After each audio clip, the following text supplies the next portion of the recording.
if your blood pressure is 67, you win $1,000 or something. Oh, that's nice. Yeah. They have you can bet on it Yeah. on your own like numbers. Oh, yes. This might DraftKings, what's my blood pressure number? this might be $1 billion idea. DraftKings Minute Clinic. Yeah. Flash bets.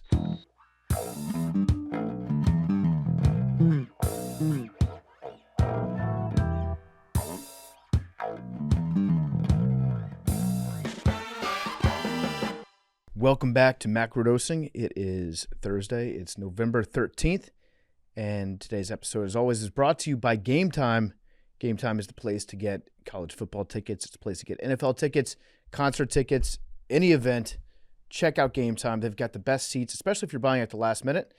That's where Game Time shines. The Game Time app gives the advantage back to the fans. It's a hack for unlocking amazing tickets and experiences in just a few taps.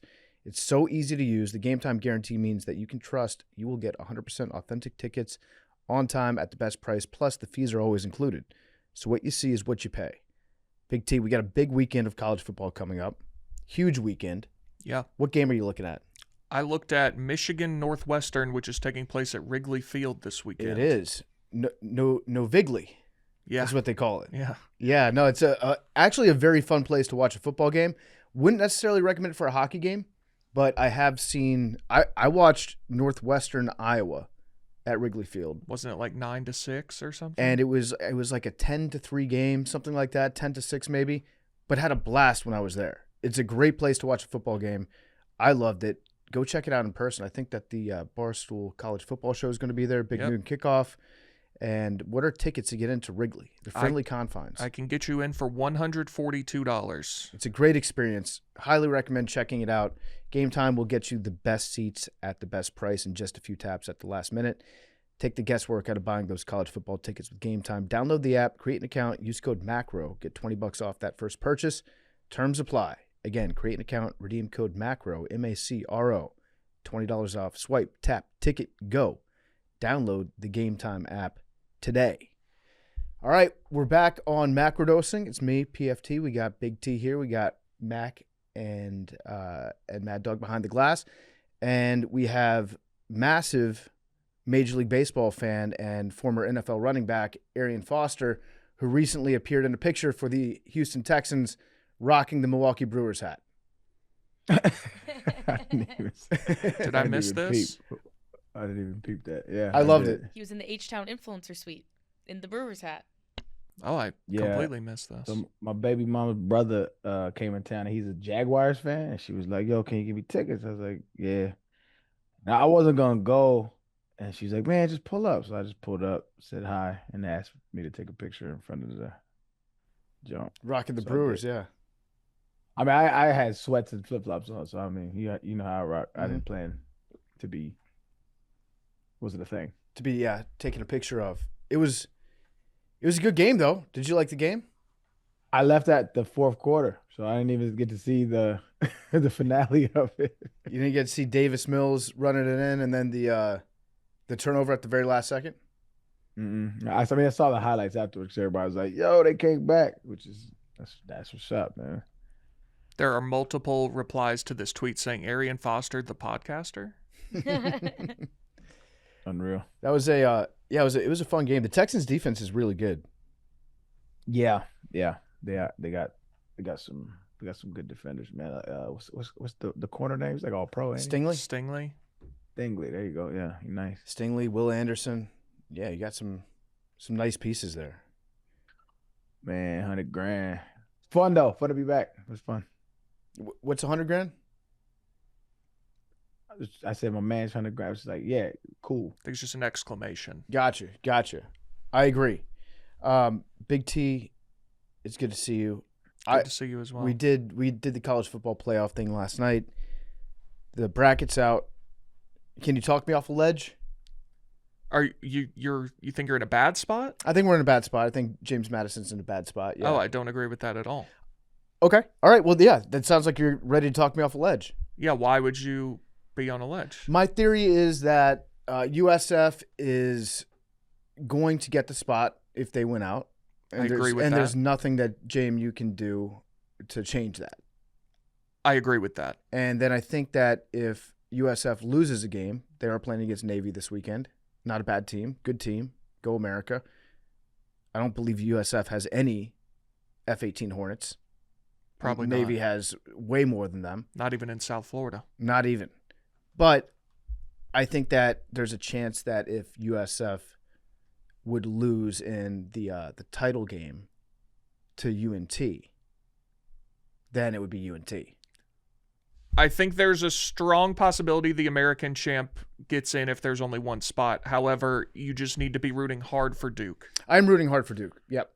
Because if Duke wins out, then you may get 2 spots. But yes, that is another out that we have, but I also think that it's unlikely that Duke will win out. I don't know that I'd call it unlikely. Okay. I think it's very plausible. Okay, what's their schedule? Let's look. They play Virginia, North Carolina, and NC State or Wake Forest. Wake Forest. Okay, so Virginia, good team, Duke is favored by like almost a touchdown. but still good team. They'll be favored by a lot against North Carolina. UNC not as bad as they were at the start of the year. Yeah, but they're still not good. And then is Wake at home? Wake is at home, yeah. Yeah, they'll be a 7-point favorite against Wake. They'll be favored in all 3 games. I still think that getting 3 in a row is going to be tough for Duke football. They've won all the rest of them except one All right. in conference. And then they'll play Georgia Tech, and they'll be a 3.5-point underdog. Yeah, Georgia Tech, that scares me too. I don't have a lot of confidence in Duke football, but I have no choice. Go Duke, go Navy.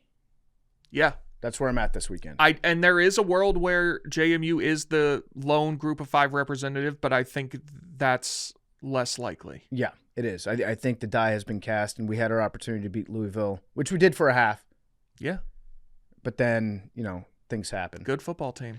Good football team. Or if we want to do the transitive property, I can do the transitive property with you. Okay. So, if you look at this, JMU beat Louisiana. Louisiana beat Marshall. Marshall beat Texas State. Texas State beat UTSA. UTSA beat Rice. Rice beat UAB. UAB beat Memphis. Memphis beat USF. Therefore, JMU also beat Marshall. You could have cut a couple off of that. yeah, but it's funnier if I add in Louisiana. Got it. Yeah. But yeah, that's if we're looking at the transitive property, I think that's as cut and dry as it can get. You could also do JMU beat Texas State, who beat UTSA, who beat Tulane, who beat Memphis, who beat USF. Yeah. There's a couple ways we can get there. JMU's a very good football team. Yeah, I feel like it's an uphill climb for us to get in the playoff at this point, seeing where the committee is. But we were talking about this on Part of My Take. Did you see? Did they do the hat thing again last night? I did not see it posted. Arian, have you seen the hat thing that they do for the college football playoff? The hat thing. I have not seen the hat thing. So the members of the committee that are instructed to determine who the 12 teams making the playoff are going to be, they have a rule. We take our hats off when we walk into that room and make these choices. So the idea is that if they're, the athletic director at a school, they take off that hat and then they're impartial once they get into the room. So they tried to do a video of the symbolism behind this, and they had everybody walking into that room take their hat off. Like they had a hat in a hat rack, and they would put their hat on the rack. The problem was they handed out hats to these people before they walked in the room, and the hats that they were hanging up said College Football Playoff Committee on it. So they were actually taking off their impartial hat and hanging it up before they went to the room. Is this symbolic? Yeah. Yeah, it's symbolism. Stupid. It's stupid. Stupid people. And Yeah, let's be real. There's not going to be impartiality when it comes to these people deciding who makes playoffs. Although I did appreciate Greg Sankey saying hey, Tennessee might be in. He said we should still have a shot. I love that. Yeah. I love that. That's what you want out of your commissioner. Yeah, he does a great job. And I think what he was getting at is by including Tennessee in that, he might also be advocating for Oklahoma. Oklahoma only has 2 losses. I know, but he's advocating even more strongly for Oklahoma, depending on how things shake out. By including Tennessee, now all of a sudden that becomes a major win for Oklahoma. It still is. Yeah. But it adds a little panache to it. Yeah. But I like how they pretend to be, most of the people pretend to be impartial. Greg Sankey does not. No, I mean, it's his job to be partial. Yep. He's not on the committee. It's a good gig if you can get it. It's a great gig. Where do we want to start today? I mean, Where Donald's do you wanna having start today? about the worst week I've ever seen. It's been a tough week for Donald. This guy. This guy, Donald. Listen, I've seen some of the ratings Trying recently to tell you. with Mr. Donald. Things. I mean, it's not like he's running for re-election, maybe, but it doesn't look good. He wouldn't win if he did. I don't think he would. I think he's lost. He's lost a lot of support in the last month. I feel like it's been a bad month. He seems to not really understand how tariffs work anymore. If he did to begin with, Anymore. yeah, he's like disagreeing with what he said like 4 months ago about tariffs. And he's like considering taking tariffs off coffee and off gas to drive the prices down, implying that by putting tariffs on coffee and gas in the first place, they drove the prices up, which is kind of 180 degrees different from what he pitched when he put the tariffs in. But yeah, what do you think the biggest blunder he's had this week is, Big T? I mean, the Laura Ingraham interview is the dumbest thing I've ever, like, who let him say that? He did. What did he say? I He missed said this. What did he do? I mean, we can blame Biden when he says something stupid. We can blame Trump when he says something dumb too. Yeah, 100%. I'm just saying, like, he is going out of his way to just say the dumbest shit conceivable. I don't find that inaccurate. I find it funny that you say this now. What do you mean? He's been doing this since 2015. Well, yes, you can argue that you don't like a lot of what he said before, but this is No, not like he has said some dumb sure, shit. Like, but this is like this pisses everyone off. Like most of the like what he said, I don't know. Laura Ingraham said, if you want to raise wages for Americans, Saying that you can't, like, we don't have the workforce. that we have no talented workers here. It's tough to keep track of all his quotes because he's got so many. Like the man has, I think he's the most quotable person in American Again, history. I think y'all are hung up on like, yeah, he said plenty of dumb stuff before. This is politically so dumb because this pisses off his own side. Yeah. He's the I don't think he's had like a coherent policy standpoint from his inception. Like, it's about his health. Like, think about the healthcare. He's been promising a healthcare plan for almost 10 years now. Nothing. Like, so I mean, it's on par with exactly who he is. But this is and exactly who. This is totally antithetical to. I mean, his It's main. not though. Big T. No, it is. His It's main not. policy point coming into his second term was we're going to deport a lot of illegal immigrants, which is going to help the economy, do a bunch of stuff. He's not only not doing that, he's now saying we actually need more immigration because we don't have skilled American workers, which is one, just not true. But two, even if it was true, that should lead you to say we're going to invest in training up the American workforce rather than importing an entire new one. We have been saying this for the entirety of his tenure. Donald Trump and the majority of the GOP and the majority of the establishment Democrats are loyal to one thing and one thing only corporate interests. They don't care about American workers and they don't care about wages. They don't care. All they care about is their profits and their bottom line. That's all they care about. That's who they massage. That's who our policies go. If you look, and it's not me just saying it, look at their policies. I don't disagree Nothing with else. you. What I'm saying is not. It's funny that I mean I'm excited because maybe like Republicans can wake up and Democrats as well can wake up and say the American people want a representative government that looks out for their best interests, and I don't think that we've had that for the longest. And I'm happy that I'm happy you feel this way, Big T. Well, It's amazing. it is. I think Big T's right in that what Trump has been on a heater of recently is pissing off specifically his own base, which Yes. he's typically in the past he's found ways to, even though sometimes he'll say things and like change the minds of what his base thinks. Like he'll give them a reason to trust him and to go with his movement, even if it's something that's not historically a Republican standpoint. But in the last month or so, he's just like stepped on every single possible landmine and just pissed off all the people who were his most diehard supporters. So, I mean, the Epstein stuff was a big one for that. I mean, that I'd say that most people that thought that Jeffrey Epstein was a major factor in why they were voting for a president ended up voting for Donald Trump.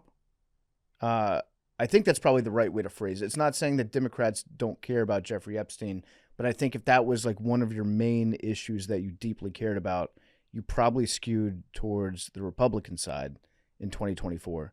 And the way that he's handled that has been cluster. There was actually a new release that came out today. Did you guys see that? Some emails. I saw it briefly, yeah. So there's some emails that were released being like, it was from, one was from Epstein to Ghislaine saying how Trump spent time alone with one of the underage victims, and then kind of strategizing how Trump is going to respond if he's asked about Jeffrey Epstein during the 2016 debates. And then Jeff Wolf basically put like, are we going to blackmail him? Oh, yeah. Is it Jeff Wolf? Or is it? Michael Wolf? Or sorry, Michael Wolf, sorry. Yeah, that was kind of crazy. So the author that's written extensively about Jeffrey Epstein, Michael Wolf, and Trump, has some emails with Epstein going back to like 2017, 2018, maybe 2016, before he was president. And it was saying, how do we respond to this? There's a chance that Trump throws Epstein under the bus, but there's also a chance that he gets elected president and then we have stuff to hang him with, which is just it's some wild shit going on behind the scenes saying like, yeah, I'm going to have the president by the balls because I know some dirt about him. So there's some more stuff coming out today. I think there's going to be some Bannon stuff. Bannon never struck me as a creep. He seems like a gentleman, so I don't know. I'd be surprised if there was anything incriminating there. But yeah, the Epstein stuff, the interview that Big T was talking about with Laura Ingraham, and then the 50-year mortgages which stuff. Comes immediately on the heels of 50-year mortgages. And he said something similar about student visas. He was like, well, we need to bring in however many hundreds of thousands of foreign students because if we don't, some of the American colleges will go out of business. And it's like, well, great. If people don't want to go there, let them go out of business, dude. Yeah. Who cares? Yeah, I agree. I think that this is it's been a tough month. We'll see if the Democrats are able to basically just keep their mouths shut and avoiding shooting themselves in the foot. That's 1 year ago today, the Democratic Party was in the worst spot either party's been in probably in my lifetime, certainly. I mean, they were dead. And in 1 year, now it's completely flipped. Republicans were down pretty bad right after Obama got elected. But then they did the Tea Party thing, which kind of bounced them back a little bit. But yeah, Democrats were in a tough spot. We're still searching for the left's Joe Rogan. That's what the Democrats are doing. Yeah. I love that. I love that you're looking for Joe everywhere. Is this guy Joe Rogan? Is this a Joe Rogan? We'll see. Yeah, it's been a tough week. It's been a tough week for Donnie Boy. And then there's a lot of people saying that he might be going through dementia, analyzing his health. His hands look good, though. I haven't seen any bruising on the hands recently. He fell asleep in a press conference last week. Did you see that? Listen, what time was that? Was that like 11 a.m.? I'm not sure of the time. It seemed to be daylight outside. In his defense, that was a really boring press conference until that guy passed out. That would have woke me up a little bit. Wait. Hold on. How do we know what happened to Cut? Like, how did he pass out? What did he pass out from? He was in a chair. Well, he was sleeping, napping. No, the guy who actually passed out. Oh, the RFK guy. Or the guy RFK Did you see this?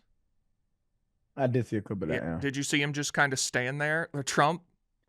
Yeah, and then I see RFK just kind of looked like, yeah, I'm out. Like, do people be passing around normally? Like, passing out?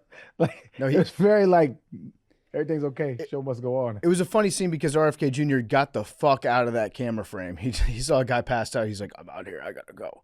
And then he left. I don't know where he actually went in that room because all we can see is what happened in the frame of the camera. Like, he might have gone to get somebody for all we know and been like, hey, I need a real doctor to come in here and help this person. But yeah, he it certainly seemed like he could not wait to get the fuck out of there. Big T, I've got an idea. What's that? Maybe how we can get the win back in the sales here of some of the Trump supporters. We can figure out what's really going on, give us something to be angry about. I'm listening.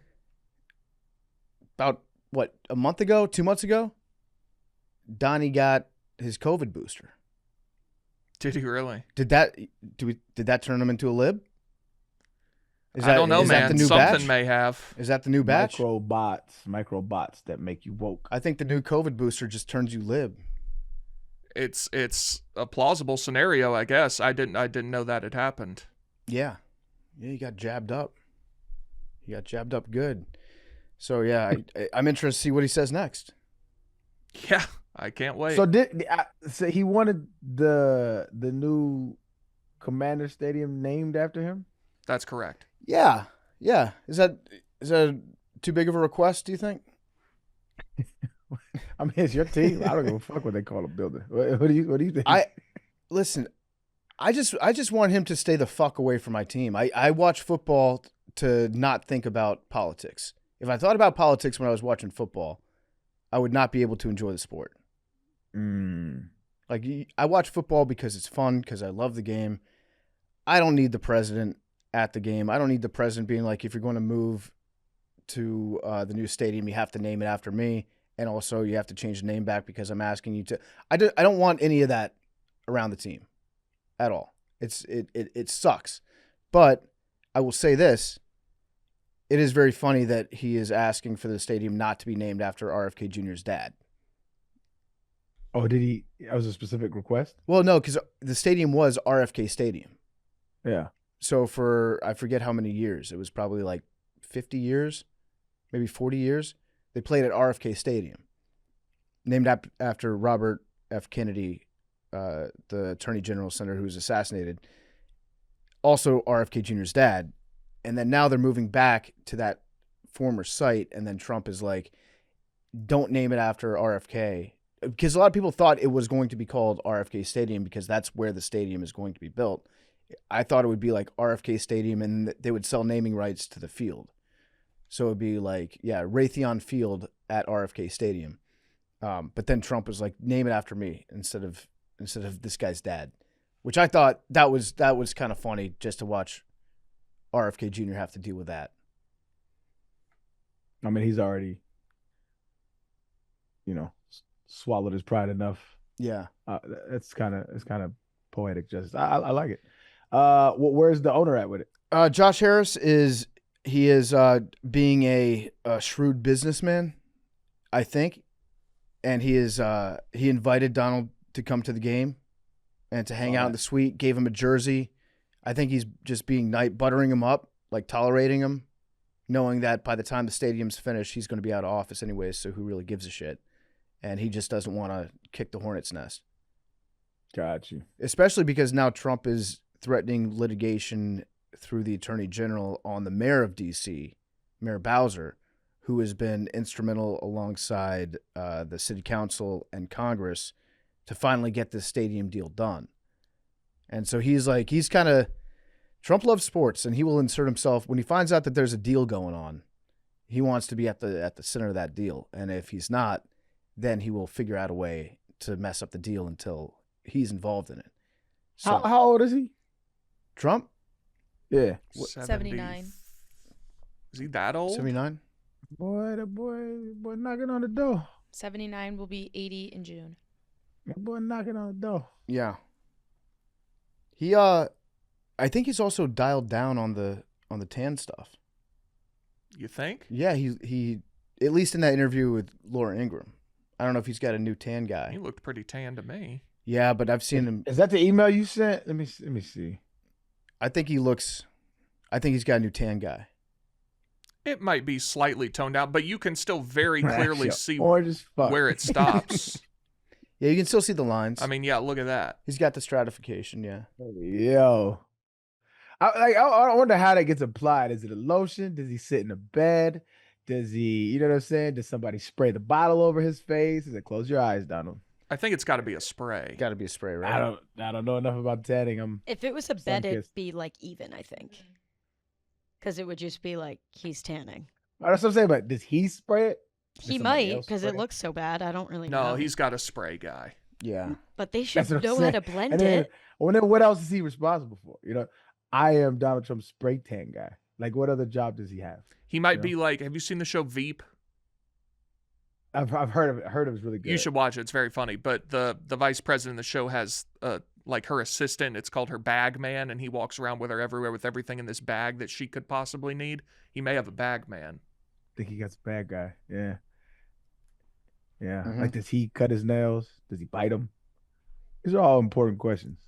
Yeah, And it's definitely a toupee, right? That's not real, right? no. I think that's his real hair. It's just Really? Yeah, I think it's just an unusual. I think it's hairstyle. so thin it has to It's be very real. wispy, yeah. Yeah. Wow. You know what?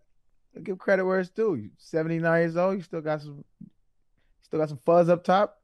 Yeah. Impressive. I think it's his actual hair. I think he spends a lot of time and a lot of hairspray on it, but he's got his own. I think he does that all himself. I don't think he would trust that to anybody. He's been doing this for years. But the tan, yeah. I had an idea a couple of years ago for a machine at the beach. I think somebody has actually started to make it now. But the idea was it's like almost like a car wash, but for sunscreen. So you pay like $7 and you walk through this little arch and you spin around and it just sprays your whole body with sunscreen. So you get that done in like 5 seconds. Do you think the average person is looking for that? I think for kids, yeah. I mean, it takes what, 90 seconds to apply sunscreen? Maybe, but you got like a wiggly kid that's trying to run away. What do you think, Arian? I think wiggly kid is a hilarious adjective. Yeah. Yeah, you got a wiggly kid. Yeah, I mean, you know the type. I have wiggly kids. Like my daughter, she'll anytime we have, hey, come here, gotta change your diaper, she takes off running and you gotta chase her. Yeah. Like, she takes off. It's the funniest shit. She's wiggly. Is she fast? Super fast, yeah. Yeah. She's looking to be kind of athletic, dog. Yeah. I'm excited about this one. Yeah, yeah. So my most athletic child is my second daughter. She is by far the most athletic kid I have. It's insane how anything she wants to do, she can be able to do. And I say that unbiasedly. Like, she'll go to gym class and the teacher came to us like, hey, you got to put her in a different class. She's like way better than everybody else. Like, it's like that. She's cold. Is she doing track and field? She hasn't done track yet. She's 8. So I'm trying to figure out what she likes to do and then push her towards that. She really likes tennis, so we're pushing her in that. She just had to go to the advanced class in tennis. So she's going with older kids in tennis already. And so I'm thinking tennis, golf, and I don't like track for her. I ran track. It's boring. It is boring, yeah. And it's like I was thinking about this a while back where Usain Bolt is obviously the greatest sprinter of all time. And he trained his entire life for 9 seconds. Yeah. That's what's wild to think about. 9 seconds. Yeah, that is crazy. And then when my Big T's homeboy gave us Cole Hawker, that was a more exhilarating race. It's a 1500, but nobody ever remembers the best 1500 runner of all time. You know what I mean? Yeah. Like, it's just sprint is the main event in the track and field Olympics. 4x1, stuff like that. 200, maybe even 400. But nah, I want her to have something that she can like really, really enjoy and immerse herself in. Mm-hmm. Do you know this story's, I guess, been out there for a while because I looked it up and I think it was in 2008 in Beijing. But do you know what Usain Bolt eats exclusively, like during the Olympics or when he's doing a race? Yeah, ostrich feet. Oh, that's not what I saw. No, I'm just joking. I have no idea what it is. McDonald's chicken nuggets. He said, because I need protein and I want to make sure that I'm not going to like get sick or have something that I don't know like what it's going to do to my stomach. So he just eats McNuggets when he's racing. Yeah, I don't know enough about that, but I know if you do that for an extended period of time, you won't be fast. Well, sure, but if it's for a week. Yeah, I think something like that. Like when you train constantly year round like that, you can have those like, I'm gonna eat this and it's not gonna affect you now. He said, honestly, I ate nothing else in all my time in China except chicken nuggets. They were the only food I could properly trust which wouldn't affect my stomach. On arriving at the pre-Olympic training camp, I tried a local Chinese meal which wasn't like the ones we eat in the West, and my body didn't react well. So knowing I could rely on nuggets, I made up my mind that's all I would eat. And I ate them for breakfast, lunch, and dinner washed down with bottled water. Interesting choice. Yeah. Did you know know that I he's never run a mile? Makes Makes sense. sense. Yeah. I mean, Why would he? I would be curious at some point if I were him, I think. He's What it run a feels mile. like. Yeah, what it feels like to be tired. He's done that. He's just never done it like trying to, ramp up for it. He told us that he's never run a mile. He's run a mile. You calling him a liar? Yeah. Okay, that's fair. Yeah. I mean, he might be lying, yeah. He's done nothing his whole life but run. He's run a mile at some point. Yeah, he's been on a track his whole life. He's never wondered, what if I just keep going for a little bit? Yeah, he's never trained to see how fast he What could would run a happen mile. if I just go a little farther? Yeah, I'm just not going to stop right now. I'm going to keep going.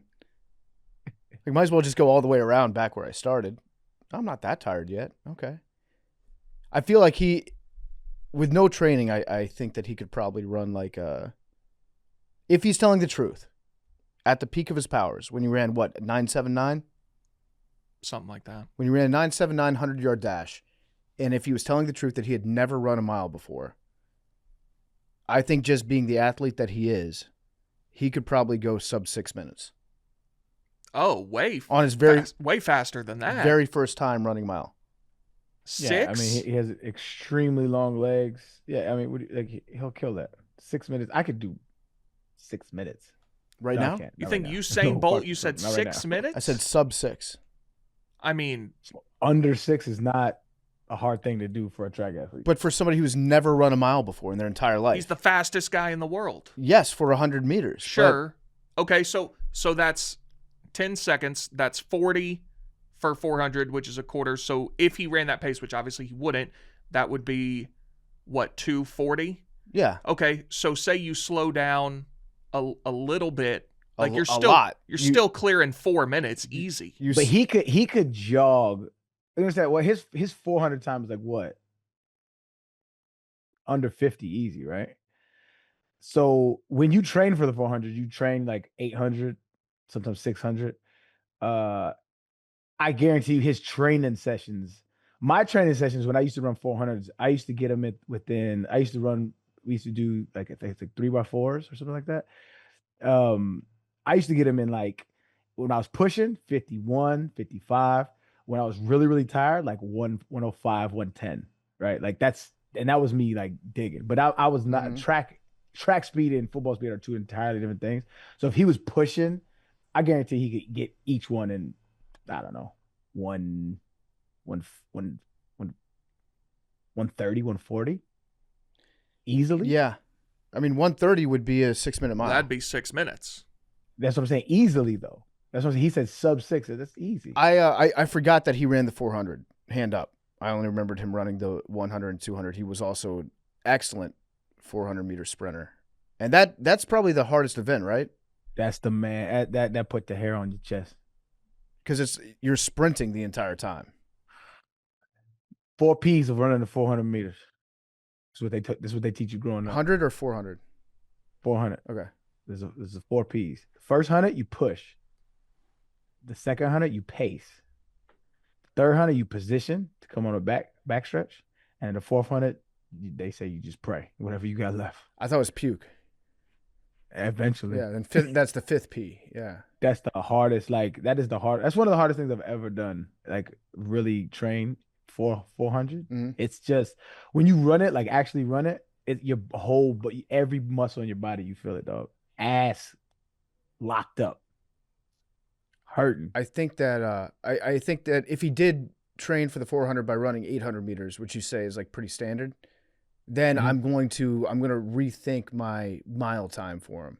Because if he's run a half mile before, he was probably pretty fucking quick at that. And then just double that. I'm going to guess with zero training, having only run 800 meters in the past, I'm going to put him at 5. ChatGPT says 4.5. I'll put him at 5 flat for the first time running. Because your body does start to gas out after a little bit if you haven't done any sort of distance. And it's not like... And it's got good math here. Scaling from his 45-second 400 meters and assuming his pace drops by roughly 35% by a mile, 8.9 meters a second times 0.65 is 5.8 meters a second, which for a mile would be 4 minutes and 37 seconds. But I also think it's fair to think that it would drop by more than that. if he hasn't done it before. 35%? That's a lot. Yeah, by the time you're We talking about peak Usain, not right now Usain, right? yeah. Peak Usain is easily clearing that shit. 6 minutes is disrespectful. Oh, I said sub 6. That could be 4. Okay, meaning what? 550? As Weasley. I said something. He could pick the world record. I was thinking like 540, 550, something like that. But I'd like to abridge that and say If he was running a probably- mile and that was the line, I would responsibly bet a lot of money on under. Yeah, would he also know that he was competing? Like, would he know what I'm setting his over under at? He's trying to run it as quickly as possible. Okay. Yeah, probably more in the 5 to 520 range.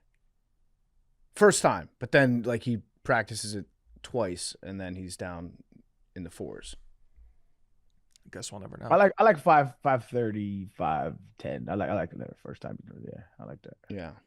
I'm trying to get back into working out. It's hard. It's tough, man. I suggested so the reason why we had to start a little later today was because I had a doctor's appointment and I hadn't been to the doctor in like almost 6 years. And so I called to make my appointment and I texted my doctor. He's like, yeah, just call the lady. I called the lady and she's like, okay, give me the information. Give me the information. She goes, oh, yeah, we haven't seen you for a while. I was like, yeah. So I went in there just to get all my everything taken in. My blood pressure is amazing right now. Let's go. I'm excited. Yeah, man. I'm like 108/70. Like I was expecting a little high. That's but low. The last like 4 weeks, I just decided to change my lifestyle because it was getting bad. Did you know that you were going to have this doctor's appointment? And so you had a goal? You're like, I'm going to start getting healthy before the doctor? No, I don't know where I was. I can't remember where I was, but I was fucking around with this blood pressure machine and my shit was high. And I was like, this isn't good. Like, especially because I've had so many peers pass in the past year, right? And so I was like, you gotta lock in. Cause like I've said this before, this pop is like when you don't have like a boss and you don't have like real responsibilities, there's no deterrent stopping you from doing the things that you enjoy, via eating, via drinking, via smoking, via whatever your vice is, right? And so you have to have like set goals and stuff like that. So I was like, I gotta the blood pressure thing was like, I gotta lock in. Cause I know, blood pressure is, you're talking about strokes, you're talking about like real issues, right? Heart disease, heart failure, stuff like that. And I'm already an athlete. So, you only got so many beats in you. Yeah. So I decided to lock in. I did. I've never taken any supplements or vitamins. It's never been a thing of mine. And I decided to look into that. So I got on a little cocktail that I take daily. And I started that. So it's been really, I feel better, man. It's just Good. really good. Yeah, I needed to change. You know what I mean? So if anybody's out there looking for a sign, this is Big T's Lord telling you to go ahead and change your life, man. Love it. This is it. Did you write down the goals or are they just goals that you came up with? What would be the difference of those two things? Like that you said? having a goal in your head is one thing. Some people write down their goals and that makes that makes it real for some people is when they actually take the time to write it out and they look at it and now they know. Yeah, no, this isn't like I wasn't on red alert like, hey, I gotta drop. Like the blood pressure wasn't like I'm about to, you know what I mean, have a stroke, but it was like concerned enough to be like, all right, dog, like cut the games, right? So it's just in my head. It's just something that I said. It's just a goal. It's like, hey, let's curve what we eat, drink, and limit your drinking to special occasions. So no more just randomly on a Tuesday afternoon. I'm gonna have a drink with the just none of that. Drink only on special occasions. And I'm probably gonna do this for probably like a year-ish, see where it lands me. But right now I feel really good. I'm like the thinnest I've ever been. I can see abs poking in, dog. I don't want to stun on you right now, but they starting to come back a little bit, Eric. All right. All right, good for you, man. I'm very happy about that. I remember a long time ago, me and you had a Christmas abs. Yeah, Christmas thing. abs was. Remember that? Yeah, I got them. They were in there somewhere. Try and run it back. Christmas abs? Let's do it, man. Fuck it, I'm in. We in 40, dog. You know what I'm saying? Yep, 40 abs. 40 abs. I like it. Let's do it. My problem recently has been, so when I hurt my back over the summer, I was there. Yeah, it was so bad that I couldn't do any sort of like workout for probably golfing was one thing that I could try to do, but that still hurt. But I couldn't really hit the gym at all. Run, weights, anything for probably like 2 months. And then now that I'm back trying to do that again, I'm like so far out of shape that it's like demoralizing. It's like I get tired after going like a half mile on a treadmill, and I'm like, what's going on with me right now?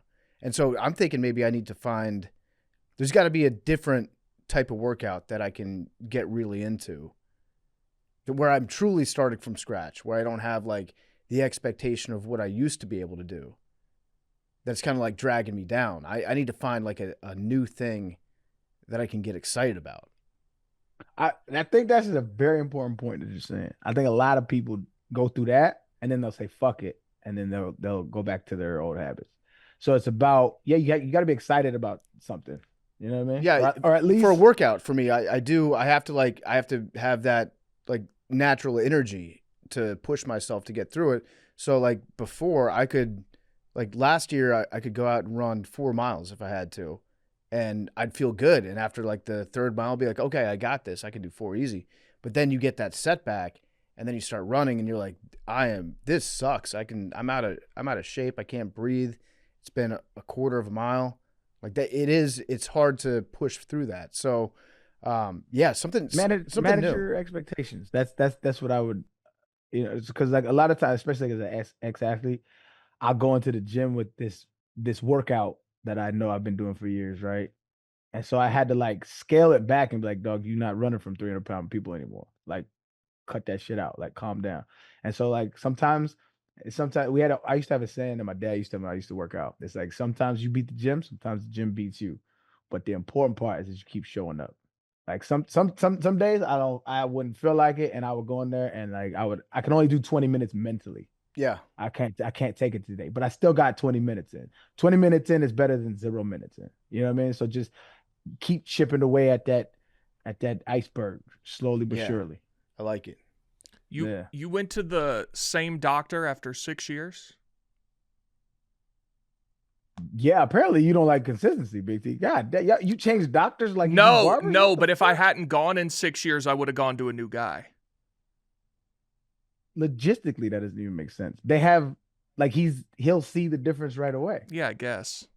I just when you said they were like, oh, we haven't seen you in a long time, I would have just gone to a new guy. Out of shame? Maybe, but just like I wouldn't want to have that interaction. I hear that. Yeah, because then you get the, oh wow, it's been a long time. Yeah, I just wouldn't want to have that. I go to a new dentist almost every time I go. Yeah, bro, what? It's okay, but I don't understand your line of thinking, though. It takes like 5 minutes. You fill out the form, and you just go to. But it's like, wouldn't you? I just would assume you would want somebody that consistently sees you, so that they know abnormalities and they can spot it faster than somebody. Right, but you weren't going consistently. That's what I'm saying. Hence, they could spot the abnormalities. If they saw anything that they hadn't seen before, yeah, I guess they would spot it faster than. I'm just saying. Do you have a commitment issues? Clearly not. What am I saying? No, I just would have liked to avoid that interaction. That's all. I've always been the type, like, I'm at where I'm at. Like, it is what it is. Like, I am who I am. I'm at where I'm at, and if you go judge me for it, you're gonna judge me for it. I kind of agree with Big T though. That might be, I don't know. It might be. I mean, you're in the same like generation as us. But I've always felt like millennials and people younger than millennials, they don't have like consistent family doctors like boomers had. Like, I don't know. What do you guys think, Mad Dog McKenzie? Do you guys go to the same like general practice doctor? Do you have a relationship with that kind of doctor? I did growing up, but then once after college, not anymore. You bounce around. Yes. Yeah. Yes. I have the same one growing up forever. And since becoming an adult, it's also hard because we were in New York and now in Chicago. So obviously everything switched just because of moving. I've gone to the same doctor a couple times in a row. Yeah. For like yearly physicals and things of that nature. Yeah. I just started, I just hit my, my second yearly physical in a row with the same doctor metric for the first time, I think, as an adult. Yeah, That's I did exciting. too, Yeah. like recently. I feel like there's a weird in between when you're out of college and like still going to like your doctor that you grew up with like at home whenever you're home visiting. Yeah. Like some people will do that. And then until you officially like become a real adult and you're like, okay, I need to get my own doctor sort of thing. My doctor growing up was like best friends with my dad. He was like a good friend of the family, and he Yeah. was always around like I holidays. feel like that happens a lot. You Yeah. name it. He was like almost like as close as anybody with our family. We used to come over and watch like NFL and March Madness with us all the time. So I literally grew up with this guy in my house. And then I went to college and I came back and I had to get an STD test when I See, got that's back. tough. And I had to book an appointment with this guy. And fortunately, he had one of his assistants take care of that for me. By the way, all clean, no worries. It was a preventative thing. It was just in case. We listen and we don't judge. Yeah, it was just a just in case type of test. But yeah, he was like, I'm gonna let her take care of that if that's okay. And I was like, oh, okay. I think Yep. there might be a market in this country for doctors and dentist offices that are exclusively for 18 to 30-year-olds who like still want their parents to make their appointments and stuff. And like, I think I don't know how this manifests itself, but I think there's a market for it. Yeah, I can see the vision. Like you're not allowed to go there if you're not 18 to 30. Yeah. Honestly, the dentist I went to a few weeks ago kind of is a similar thing. Like the whole place was painted like rose gold and the rooms were named like this is the chamomile tea room. And it was a very odd place to be. But I think what I'm describing, there's a market for if you can figure out how to do it. My first grown-up doctor. Yes. Yeah. Yes. Yes. No, I do think there's a large amount of young urban professionals living in large cities that would frequent that kind of place. Yeah. So what I'm hearing, and correct me if I'm wrong, like what I'm hearing is there's a lot of people that, and I said it like in jest earlier, but like I think it's an accurate depiction, is there's a lot of people that probably won't visit a doctor out of like shame of whatever they feel they're going through or whatever they have going on. Is that my hearing? I don't correct? even think it's that. I think it's a lot of young people like are still relying on their parents to do a lot of stuff increasingly in all aspects of life. And so like I've heard stories of people being like, I feel really sick and like I need my mom to make me an appointment somewhere or something. It's like, you're 23. Yeah. Yeah, I don't do that. So I don't know how this would work necessarily, but I think if you made a doctor's office that was just for that age group, like I don't know how you fix that problem, but I do think there's a market for it. I agree. So the not quite grown doctor's office. Yes. Exactly. That's All- actually a solid name. Almost grown. Yeah. It's like a halfway house between. Yeah. Yeah. Because You're- it's also like I go STDs welcome. Yeah. I basically go to No my shame. doctor every year as to get prescriptions renewed. I don't necessarily go for like, oh, I want to check in on my health. It's like I have a means to an end. Mm-hmm. So it's not necessarily like, oh, I have to go get this checked out. Like, yeah, like I'm not like being like, what's my blood pressure? Like, what's my, what's all that You're up young. to? Yeah, you young. It's more of like, well, I need them to renew my prescription, which is why I go to the same people because then I don't have to worry about them like switching prescriptions Or and stuff too. I had a wild night and we got to make sure everything's all right. Yeah. And then if your Not you, blood pressure I I was, saying I was your gonna say, age group. no, not really, but yeah. your age group. Mhm. my Yeah, fault, yeah, my yeah, fault. if your blood pressure is 67, you win $1,000 or something. Oh, that's nice. Yeah. They have you can bet on it Yeah. on your own like numbers. Oh, yes. Yeah, that'd be good. Yeah. This might DraftKings, what's my blood Yeah. pressure number? this might What's be the a over-under? $1 billion idea. DraftKings Minute Clinic. Yeah. Flash bets. I was just saying because of 6'7", but that's a great idea as well. Yeah. What's your temperature? Guess your temperature. Odds or evens? Yeah. 98.6, No, I mean, this- 98.7. This could be awesome. I know what you're saying. Yeah, I think that there's it's a different relationship that you have because you grow up with typically kids grow up with the same doctor for a lot of reasons, and then you move out and then you try to find a new doctor. Then when you're in your 20s, a lot of people move. They might move a couple times. You don't get that same like consistency until maybe you have kids, and then your healthcare then becomes like asking your kid's doctor questions when you're on your way out. I also think too, a lot of people stay on their parents' insurance until like the last possible chance. Me. So like Yeah. if you move cities and your insurance is still in like a different state, then it's like, okay, how am I going to get a doctor here? Sort That was of me. thing, which might be the case. ZocDoc is a wonderful tool that everyone should be using all the time for that. I've used that. Yeah. I love ZocDoc. What is that? That's how I find all my doctors. here. Same. I literally, It's like Zillow for doctors. Yes. yeah, and you type in your insurance plan, and it has doctors, and it's like, oh, I need a podiatrist, and I have this insurance plan, and then it'll give you every like in-network provider, out-of-network provider, and it's like, okay, this is when they have available appointments. It's how I found every doctor in my adult life. It's Yeah, wonderful. it's pretty good. I've used it. I don't know how people how people used to do that before the like internet. Right. If they moved to a new city, would they just go through the yellow pages and call every doctor and be like, "Hey, do you take this insurance?" I will no, say, okay, I'll try the next person. I think if you, I mean, I'm sure they've been doing this for longer than ZocDoc's been around. If you go into your like insurance benefits and insurance packet, it will give you a list of things that are covered or people that are covered yeah, in your network. area. So you can actually just go like analog and do it, which is what I'm sure what they used to do. Do you think that there's room for? You remember like in cartoons and old TV shows, the old timey doctors that would bring that leather bag to your house and just show up and give you health care there? Do you think that's a possibility? Make a comeback? I think that still exists for super rich people. I think my brother and sister-in-law just had a baby and they have that. There's like a specific thing you can get where the doctor will like come to your house. Dave has that with dentists. Yeah, I Well, mean, that's famous crazy. people aren't going to a doctor's office. That is true. But this one was like that my brother got was like an affordable thing like through their insurance. I don't know if it's like specific. Obviously, like a baby is different. Mm-hmm. But yeah, the doctor just like comes to their house.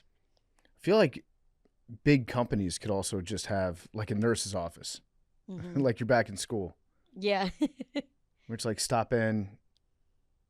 Everyone gets like an hour doctor visit per month if they want it. I got my flu shot here. They had like somebody come to the office and do it. Yeah. And then he turned into a lib. Yeah. Well, too late. Mackenzie was super conservative before. She Yes, she was. She wouldn't shut up about the inheritance tax, and now, yeah, it's crazy. There's another story in the news today about money, finance, R.I.P. to the penny. Oh, it's really? R.I.P. The last penny has been minted. Oh. Yeah, it was. Wait, what? The last pennies were just struck in Philadelphia, and they've been making coins there since 1793. And then they were costing about 4 cents to make each penny. Wait, what? Yeah, and so then they were like, I think this was Trump actually. I think Trump. It's been a thing for like the last 25 years, 30 years. Maybe we should get rid of the penny, but Trump said, let's cancel it. Let's get rid of this thing. It was costing 4 cents per 1 cent piece, but nobody uses them anymore. So, yeah, RIP to the. Does that mean that pennies are going to get? Are they going to become more valuable now? Yeah. Because they're scarce. In the They next should. 20, 30 years, probably. So hang on to all your pennies. Yeah, we got to go get some, I guess. When was the last time you used a penny? I haven't seen a penny in Decades. some years. Now that I'm thinking about it, Decades. I big time. pay for everything with card or Yeah. or swipe. I go mean, out I of my way but, to not have cash, let alone change. Yeah, I mean, if I have pennies, if I have change in my pocket, the very next like tip jar that I'm at, I'm just gonna. It's like a trash can, basically. Yeah. I had a big drawer full of change when I lived in New York, and then right before I moved, I finally went and took it to a Coinstar thing, and that's the last time I've had change. Yeah, Coinstar's got to be down bad right now. Yeah. Coinstar was a game changer. It was awesome. A Damn, fun the last activity. Penny. Yeah, the last penny, not making any more. Let's see what the oldest penny in circulation is. There's some super valuable pennies. Show me. Oh, okay. Here you go. Well, What you see, the oldest one in the, the oldest one that exists is probably the 1800s, but I was going to guess there are ones out there like that people are using from 100 years ago, 19 teens. 19 teens. That's not a bad guess. The oldest penny still in circulation is the Lincoln cent, with the oldest design dating back to 1909. While earlier U.S. coins like the Flying Eagle and Indian Head Wild cents were also produced, the Lincoln cents 1909 cent is the oldest continuously produced one in the United States and remains commonly in circulation today. Oh, so is that when we went to Lincoln on it? It Was might be. 1909? Yeah. Yep. Now, do we think that the name penny is also going away? It's Might interesting. have a little resurgence because it is, no? Maybe, yeah. But yeah, the girl named Penny and then the Penny Hardaway. I would argue. Yeah, I was gonna say argue. Penny Hardaway is probably the most famous penny, no? Yeah, I mean, Pennywise. Pennywise the Clown, Pennywise the Band. Who's more famous, Pennywise the Clown or Penny Hardaway? Penny Hardaway, I think. Pennywise. I would say Pennywise. Is it popular in other countries? That seems like something that would be popular in like a completely random country that I wouldn't guess. Like maybe it is massive in Korea, Yeah. but I don't know. Penny Hardaway for guys our age, me and Arian, Penny Hardaway, Definitely. like he's never going away. He's an icon. Penny Hardaway could have been one of the best players of his generation. I would argue that I think he had a better skill set than Magic Johnson. Oh, all right. Yep. That might make headlines. I don't care. No, it'd be great for us. His skill set was unreal. He was that tall point guard. He was quicker than Magic Johnson. I feel like he was a better scorer than Magic Johnson. Passer, I'll probably get that to Magic. Mm-hmm. I think he's probably a better defender. But he's just short tenure. Injuries got him. But Penny was that dude. Who do you think is the all-time, this guy should have been a GOAT, we need to remember more, but his career was cut short? Because I got two from that era. Definitely him. What's a cousin name from the Portland? Brandon Roy. Brandon Roy? Yeah, that's a good Yeah, I call. was gonna say him. sure. Like if who else Brandon you got? Roy and Greg Oden, they played together. Greg Yeah, Oden. that would have been an awesome team in Portland. Yep. Grant Hill is the other one I was. Oh, thinking Grant. about. I was about to say Grant Hill. Yeah, absolutely. What Grant about Jay Hill. But I mean, even Williams? he's still a Hall of Famer. But he don't get cut short. I think One of the GOATs. I think Grant Hill would have been remembered as a better player than Jay Williams if they had both stayed healthy. For sure, but Jay Williams was going to be really good, I think. He was going to be awesome. Wait, yeah. Jay Williams, From Duke also. Duke. Yep. Oh, Grant Hill's. I think that those are two different caliber players. Grant Hill's like you're talking. If he stays healthy, I think he's top 10, top 15 player of all time. Yeah, we would be talking about him like we talk about maybe KD. Yeah. If he stayed healthy? Yeah, absolutely. Rest He's in one of the Virginia. GOATs, man. South Lakes I High found School. this dude on YouTube who I'm a huge Kobe fan.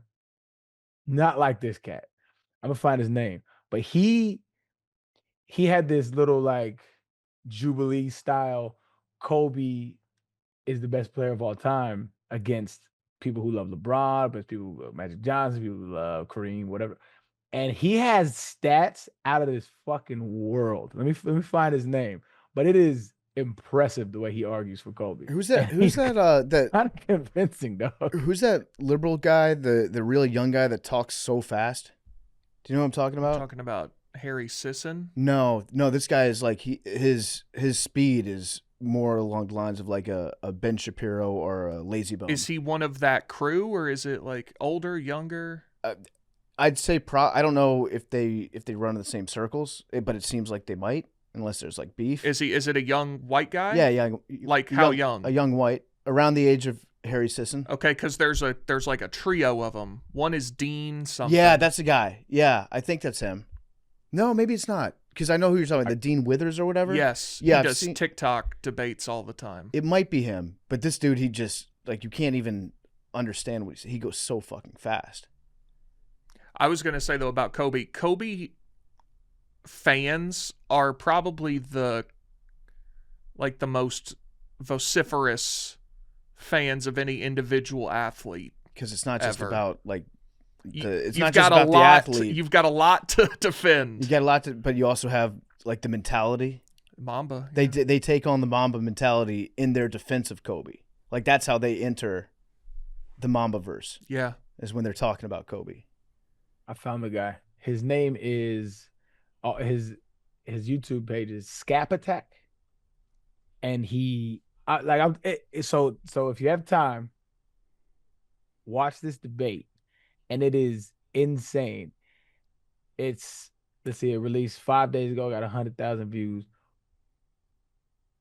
1 Kobe Bryant fan versus 10 Kobe haters. I love that. And what I love about it is like I'm a huge Kobe fan, but I don't think he's the greatest player of all time.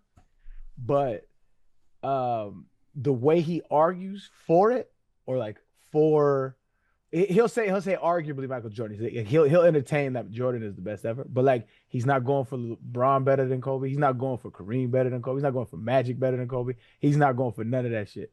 Like, and the way, like, dog, there are certain people who have a knack for this shit, and maybe he's just like a super nerd, but the stats, the context in which he puts his arguments, it's fucking impressive, dog. Like it is impressive. Like, just check out that debate. It's insane. I also want to know how the Kobe haters, how they prepared for this debate. Like, did they put in the prep work that the Kobe fan did? They were pretty good. I'm not gonna lie. It's just he was more impressive. Like they had all the stats, they had stats, they had this, they had that, but like he just had. It's like. So like in philosophy class, they taught you how to prepare for like the opposing argument. You would have to steel man the argument, right? Yeah. So if you're arguing for whatever healthcare in the U.S. or I'm sorry, universal healthcare PFT, I would have to know every opposing argument to that better than the person arguing for it. That's how they teach you to debate in like philosophy. This guy, I think he did that. He's like, he knows every single argument against Kobe, and he has stats and historical. It's just, it's impressive, dog. Like I couldn't. It takes a lot of time. I couldn't, but hey, shout out to that dude. Did you all see the teaser that I sent for Toy Story 5? I'm excited about that, brother. Did you see it? No, I saw it. It's the age of the tablet. Yeah, the iPad is the antagonist. I love that. Yeah, I actually think that's a really good premise. They're kind of stealing my idea for Top Gun 3, which is the drones. But no, I like that. Is it Woody against the tablet? It seems it's all the toys. All the toys. My money's on Woody. The box shows up and they're all shaken, and then they're scared and they open the tablet and they're like, "Oh no, we're done." Do they? How do you think they're going to fight the tablet? I don't know. Do you think they're going to? Oh, they could get a magnet. They could. I think they're going to have to get show a game inside the tablet. First of all, I want to know where they are because what was I think the second kid's name? They're Sunnyside, wasn't they? Yeah, Sunnyside. Oh, they're at the daycare. I don't know, but I'm saying last we left off Toy Story 4. They all got shipped to Sunnyside, right? I just remember that the girl like left, right? I forget, but wherever they're at, yeah, they're taking on technology. I think that's got promise. It does. I think they haven't missed. Do you think they're gonna like get into the tablet? Like there will be a game where they play it on the tablet, and the game is based around whether it's Buzz or Woody or any like iconic toys inside the tablet, and then the characters inside the tablet convince the kid put the tablet down, play with the real thing. I think they just have to show the kid through love and friendship that real toys are the way. You're probably right. Yeah, that seems like a good idea. So I asked because I didn't know. So at the end of Toy Story 4, the toys end up in 2 different places. They split up for the first time in the series. Woody stays with Bo Peep. After realizing his purpose is no longer tied to being a child's toy, Woody decides to stay with Bo Peep and help lost toys find new owners or freedom. He essentially becomes a free toy traveling with the carnival. Buzz Lightyear and the rest of the gang stay with Bonnie. Buzz, Jesse, Rex, Ham Skinny, and the others return to Bonnie's RV to continue being her toys. I forgot they split up. And Bonnie was the little girl that Yes. Andy gave his kids his toys to. Correct. Damn. When's that coming out? I don't know. I'm excited. They haven't missed. I mean, you could argue each one was better than the last, and I'll hear that argument. June 2026. Could be the day of my wedding. Maybe we go hit that morning, Yeah. and then we'll come back. PFT, are you going to his wedding? Yeah. Yeah, I think so. That was an interesting sounding. You Yeah, heard that? you don't You heard have to that, go. PFT? Well, I don't know the details yet. I don't know. So you know the date. You don't need to know the You didn't details. get your What are you talking you about? didn't get a save the date? I haven't checked my mail in a little bit. Oh. It might be It there. should- Hold on. When is that in the mail? I got mine. I like, think I weeks didn't ago. send one to you because I knew you probably wouldn't get it anyway. But I Yeah, I haven't checked my mail. I'll just text you the website that's on it. It's got Yeah, everything. yeah, just for give you. me a little picture, Yeah. say the date. Yeah. Or just text the date. Big T, I might be out of the country because that might fall. It falls like right around when we typically take our I vacation. promise you will not hurt my feelings. Yeah. If I am in the country, then yes, I plan on going to it. I think there are some friends whose feelings you might hurt because I think there are other people looking forward to you being there, but my feelings will not be hurt. If I'm in the country, I will go. That's fair If enough. it's not during a pre-planned vacation, I will go. Fair enough. I don't think I'm not going to cancel the vacation because. I wouldn't want you to. But I will get you a nice gift if I'm not there. You don't have to do that. You'd be so mad if I didn't get you a gift. Honestly, like I'm not a wedding guy. I don't love going to them. I don't love all the hoopla around them. So anyone that doesn't like want to make a big deal about my wedding, I promise I will not be offended. Mm-hmm. I'd prefer you didn't. Okay. You'd prefer I didn't? Well, the royal you. Gotcha. Okay.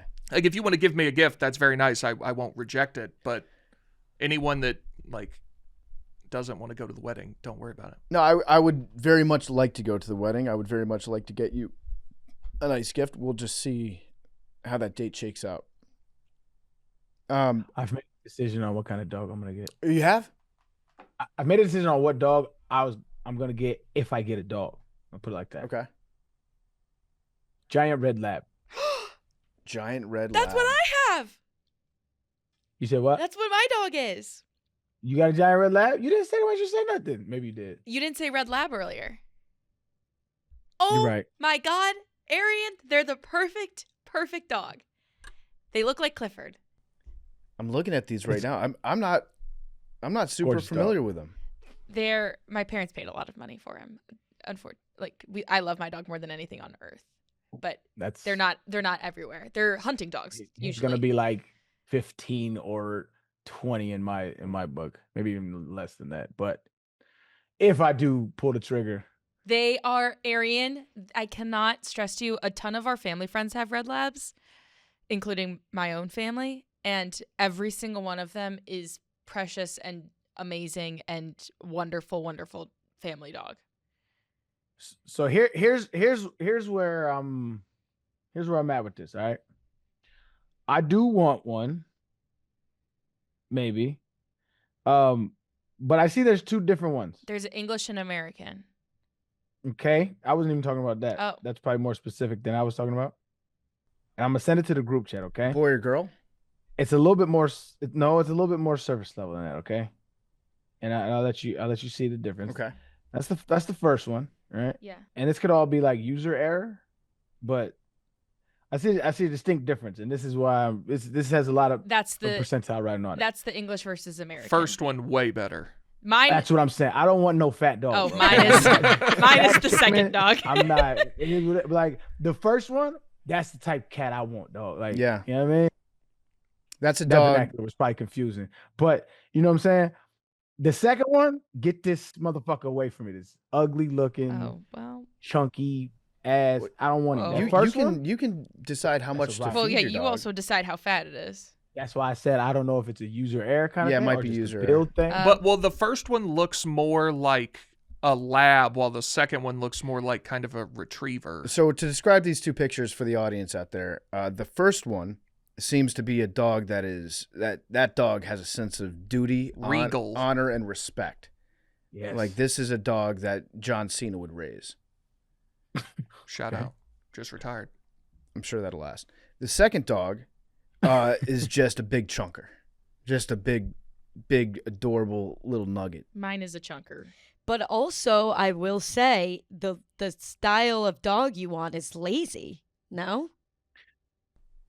Ish. I think I want him to be able. My whole thing is I want to be able to take him on my golf course, and he walk it with me. Okay. That's what You my know dog what I mean? does. My So dad we gonna goes, move. I'm active. You know what I'm saying? I told you the abs start to peaking a little bit. You know what I'm saying, Mac? They starting to come back. So I need a dog that can do both. You know, the duality of man. Sometimes I want to be lazy, but sometimes it's time to get it, you little red lab. You know what I mean? And so I need somebody that can, I need a bipolar dog. Sometimes we feel good, sometimes we feel bad. I think that first dog, that dog stands on business. That's what I need. The second dog stands on biscuits. yeah, But they're both good dogs. yes. But They're the same. They're the same breed. That's what I'm saying. That's User why error. I'm like, This is my what are dog. we doing here? Arian, I just sent a video of my dog. My dog is on the chunkier side. I mean, every ounce of him is filled with love. Every ounce. Yeah, he looks. When I see him and he moves, I hear dum dum dum dum dum dum dum. I Yes, don't want one of those that's a dogs. very You know good what way I'm to saying? describe my dog. Yes, but my dog is That's what it also looks like. 8, so he's also. I mean, he's lived some life. Now, Aaron, do you want a boy dog or a girl dog? I was thinking a boy because I don't want to deal with like the period and shit. Well, you get Don't him. they Well, you have to periods? get him neutered. If you get them spayed, then they don't go into heat. Okay. And so what would be the difference in demeanor, like behavior, like between boys and girls? Like, is there a difference? I think it really depends on the dog. There's some Okay, that's just individual. there's some girl dogs that can be real bitches. That was a Yikes. joke. That was a word joke. Man, it's sexist towards dogs. Actually, all female dogs are bitches. I'll just say it. It's facts. Yeah. Brave.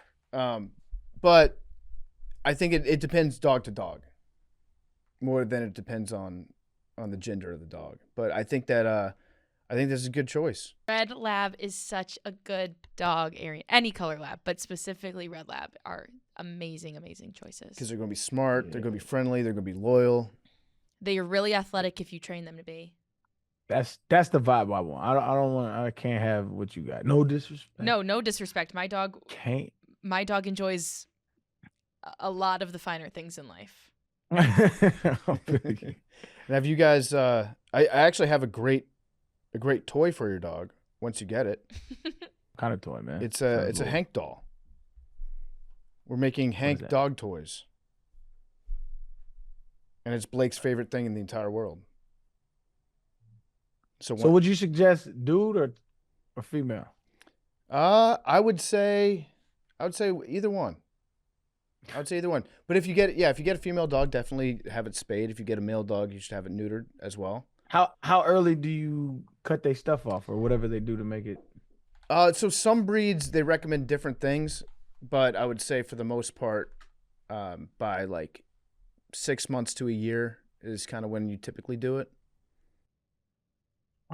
Also, it depends for boy versus girl. Girl dogs are usually on the smaller side of the breed.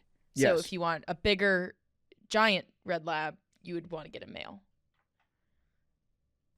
That is true. All right. Like my dog is 110 pounds. But then there are some labs that are like 65, 70 pounds that are I female. would say 110. That's a big ass. Again, I told you he enjoys finer things in life. He wants for nothing. What do you? I mean, what do you feed these things? Dog food? Farmer's dog. Oh, just regular dog. Like if I was to be like ridiculously over the top and only feed him like amazing food, what would I get him? Farmer's dog's pretty good. That's what Blake eats. But yeah, you can also get a 40-pound steak and shit like that. Yeah, it comes in these little bags, and then you just cut them open, and Blake loves it. So it's good food. Or you can go kibble. I mean, if you have a Costco membership, it's like $40 for a giant bag of dry food, which is pretty good food too. I'm sure there is, but have you heard if there's any kind of studies on like giving them real food versus dog food? Oh, if you like cook for your dog? I'm not cooking for a fucking Well, you said dog. real I'm talking food. about like like you get them a steak or you get them like actual meat or actual whatever the fuck dogs eat. Yeah, if you dive like really into it, you can find out that some dogs do really well on a raw diet. So I remember when I got Leroy back in 2008, I think, and I did a lot of research on what to feed him. And there are some people out there that just go to the butcher and they buy like whole chickens, and they just, for their dog's meal, they just put their dog out in the backyard and give them a whole raw chicken, and then they eat everything, like the bones and shit. And that seemed like a lot of work and a little messy. So yeah, we can talk about the ins and outs of pet nutrition if you want. I'm like, I think the other day I was like 60-something%. I'm like 70-something% now. I think I want one of these little fuckers. I love that. Have you We're thought getting about close, man? Thought about a name? It's gotta be cool, Yeah, it does. like Eric or something, you know? Jet. No, that's horrible. The Jet. Red Lightning. Jet. Red Lightning. Yeah. Ginger. Brewer. Brewer is a good name for a dog. I don't hate that, man. That's a good dog name. Brewer? Oh, and you can call him Brewski and shit. Yeah. Ooh, I kind of like Brewer. Is it Bernie Brewer? Is that the mascot? Yeah. Name your dog Bernie? Yeah, I think Nah, Oh, that works for you on several levels.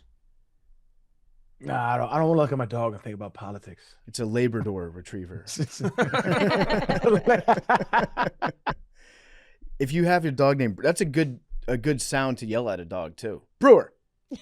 Like the dog will respond. There's some people that give their dogs names that have a lot of soft sounds in them, and it's like the dog's not going to be able to differentiate that from all the other words. You got to have Brewer.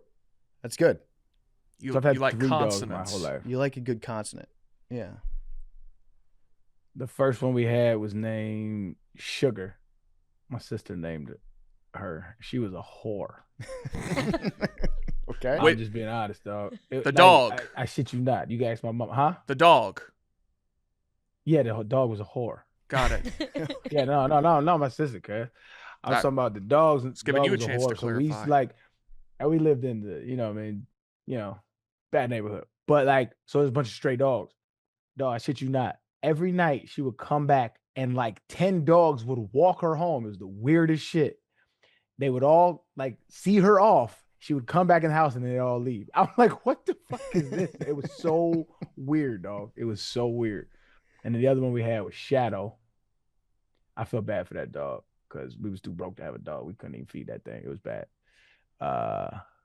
But she ended up having an okay life.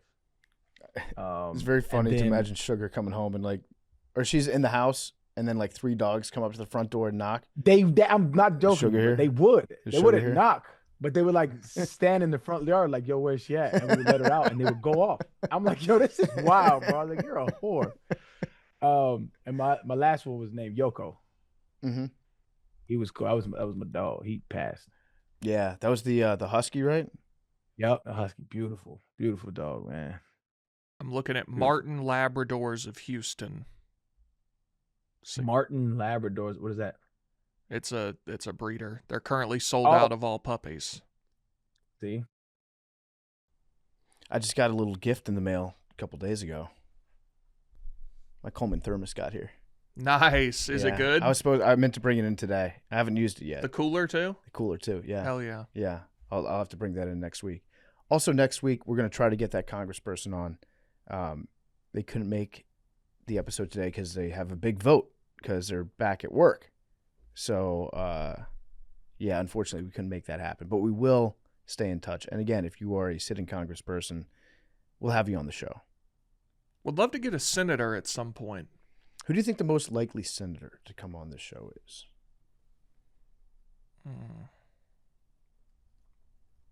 I mean, somebody young, so that narrows the field quite a bit. Mm-hmm. Just going through the list here. There's a lot of no's. and there won't be a senator on. I mean- Would Marsha Blackburn come on, Big T? I don't think she knows what we've got going on here. What about Cory Booker loves to just talk into the void. Yeah, he certainly does. About a whole lot of nothing. We could probably trick Fetterman into coming on. John Ossoff seems like a guy who would be like, I want to go on a Barstool Sports show. Yeah. Chuck Schumer? No. No. I think Ruben Gallego from Arizona, he does a lot of, I've seen him doing a lot of media. Ted Cruz. Ted Cruz does love podcasts, yeah. I would love to have Ted Cruz on. Would you? What? Absolutely. All right. You're a big fan. No, quite the opposite. You're I would love just to ask him questions. Like, I would ask him a bunch of questions and watch him squirm. aren't you his constituent technically? I am. Yeah. Neighbor. Mark Kelly would be cool to talk about space. Oh, the astronaut? Yeah. Yeah. He would be. I'm just looking through the list right now, seeing if Same. anybody else jumps out as a podcast whore. Mm. Is Crazy. Ed Markey a podcast whore? I see him on the news. Podcast horror is wild. I mean, there are podcast whores out there. Cory Booker, I think, is a big one.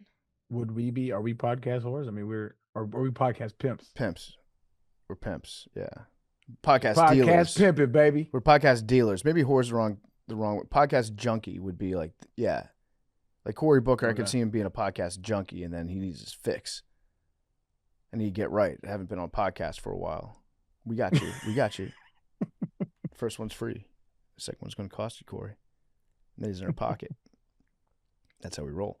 So yeah, we'll have a congressperson on in the near future once things get sorted. But today's episode is being brought to you by Sport Clips Haircuts. You know what a classic rookie mistake is? Not going to Sport Clips Haircuts. Guys come in looking like they've just been sacked by a 250-pound linebacker, but they walk out looking like a first-round pick. Sport Clips stylists have the playbook for a clean cut. They've mastered the X's and O's of men's hair. And with the MVP haircut experience, you get that hot steam towel, you get the massaging shampoo, you get the precision cut, the whole 9 yards. And once you step into Sport Clips, you're walking into a zone for guys. The games are on. The stylists just get it. This is a place designed for guys to win and walk out with a haircut ready for the highlight reel. Sport Clips, it is a game changer. And today's episode is also brought to you by our good friends at Quince.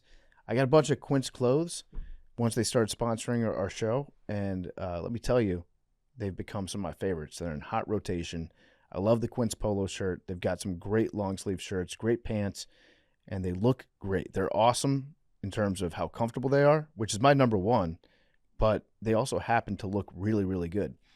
If you got cold mornings, holiday plans, that's when you want your wardrobe to be simple. Stuff that looks sharp, feels good, things that I will actually wear. For me, that's Quince. And the bonus is Quince makes great gifts, too.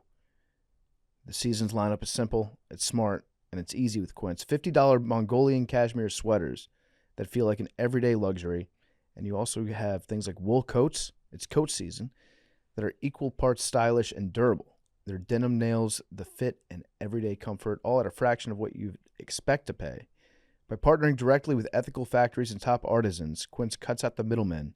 They deliver premium quality at half the cost of other high-end brands, so you can give luxury quality pieces without the luxury price tag. Give and get timeless holiday staples. They last this season with Quince. Go to quince.com/dose. Get free shipping on your order. 365-day returns now available in Canada. That's QUINCE.com/dose. Free shipping, 365-day returns. Quince.com/dose. Check it out. Real quick, Yeah. since I clicked on the Toy Story teaser, I'm on a very weird side of the internet right now Mm-hmm. on my For You page. And there are people that are like adults, presumably, who are remarkably upset about this. What? This person said, Disney basically saying Toy Story 4 is skippable and has no impact is fucking hysterical. This scene doesn't mean shit now. And it's the end of the movie where Woody and them stay or whatever. Yeah. And someone replied, I mean, that's kind of good. If TS5 turns out to be good, then we can just say 4 is non-canon, like Cars 2. And if it's bad, we can just ignore both films and continue to say Toy Story is a trilogy. There are people that are really deep into this. Yeah, I mean, this is like the Disney adult people. Non-canon? Yeah, you've ruined my childhood by changing the rules of this Toy Story movie. Yeah, I mean, what a... Star Wars fans are like this too. Yeah. But Star Wars is at least made for adults, I guess. Kind of. Like, these are children's movies, and you're worried about what is and is not canon. Yeah. Yeah, it's like The Simpsons. Is The Simpsons movie canon? I don't think that it is. It's not. I liked The Simpsons movie. I thought it was good too. Remember when Homer's getting on a wrecking ball between a rock and the bar called The Hard Place? Yeah. It's funny. That's funny stuff. That movie had child nudity in it. Is that true? Yeah. Bart was like skateboarding naked, and they showed his dick. It's been a long time since I've seen it. Pretty wild stuff. That can't be canon. That doesn't fit in with the rest. No, absolutely not. But yeah, that was a really good movie, I thought. Doing that ad read for Quince, which by the way is actually, I really enjoy the clothes that we got from them. I'm in an ongoing legal dispute with one of their competitors right now. Let's go. LL Bean. Me and LL Bean, we are, I think it might be pending litigation. What'd you do? Well, my mom got me a nice LL Bean shirt for Christmas a couple years ago. I think maybe it was last year. And I enjoyed it. It was the wrong size, which is fine, but they have a return policy. So I returned it, sent it back to them. I wrote what I would like for the exchange in terms of size.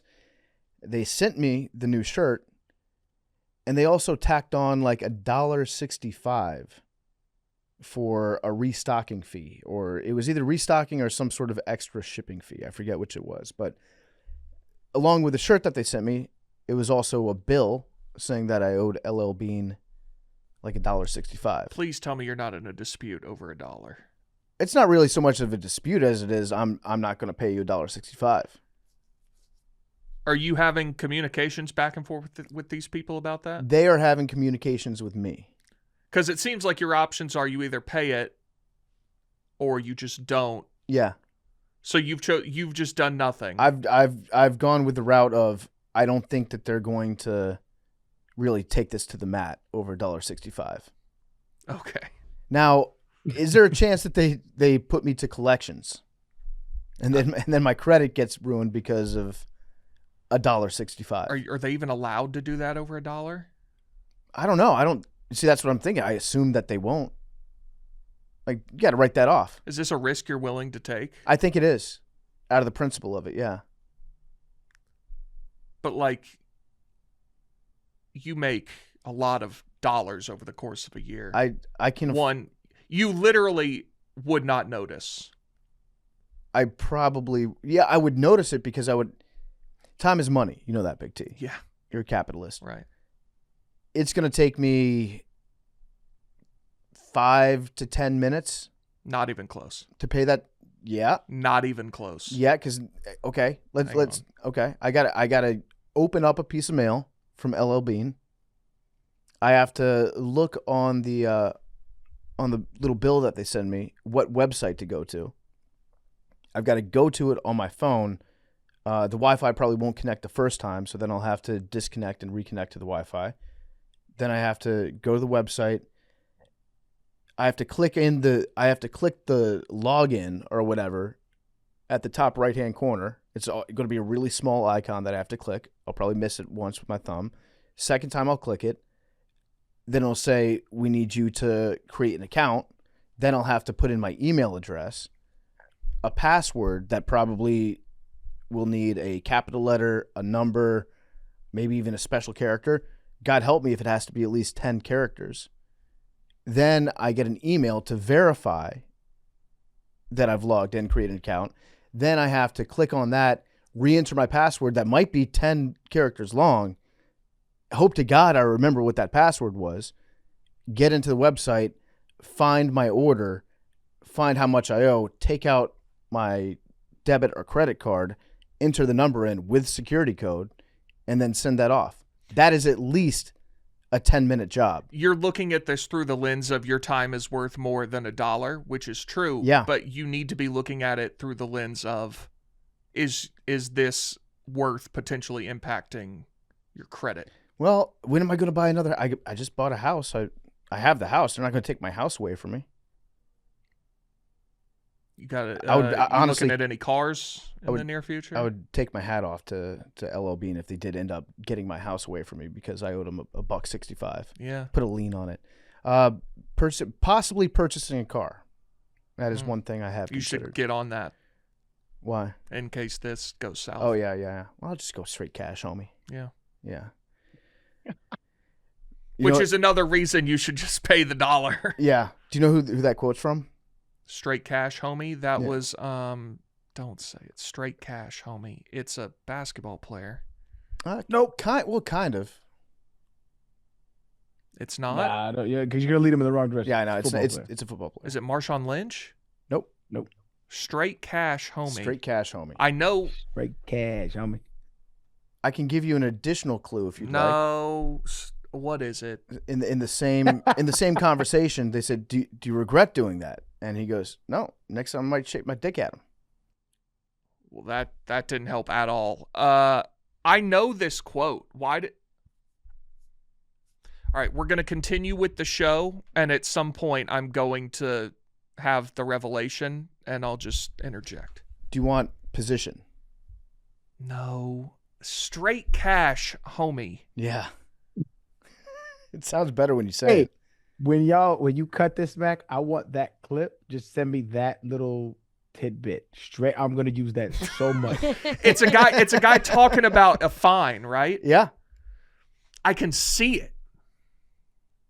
And I don't know who it. Now, it's interesting that y'all said basketball was kind of right. Well, I don't want to lead you down the wrong path. Arian's right. Nobody in their right mind would ever think of this person as being a basketball player. Does prolific footage exist of him playing basketball at one point in his life? Yes. So this is it like a high school tape or something? Yes. What the? Just go Straight on. cash, Go on with homie. the show. Arian, that's going to be a banger meme. This is bothering me. I'm gonna use. I have two memes that I use in my rotation with Big T. Yeah. That's gonna be another one. What are they? One is when you sat down, you said, "That's fucking bullshit." I don't remember that. That's fucking bullshit! Who me, my brother. is it? Who was I? Bad Dogs got it on her phone too? Who was I saying it to? I think the you TV. were watching a Tennessee game like 2 Oh, that Oh, was in the. the Jersey No, I know. Okay, that was the gambling cave? 2022 Alabama-Tennessee game, and it was. I forget what the call was, but it was egregious. I also spiked my phone right before that, and it ended up the battery almost exploded and could have been very disastrous. Yep, here it is right there. Sending to the group. And the other one is it the cigar?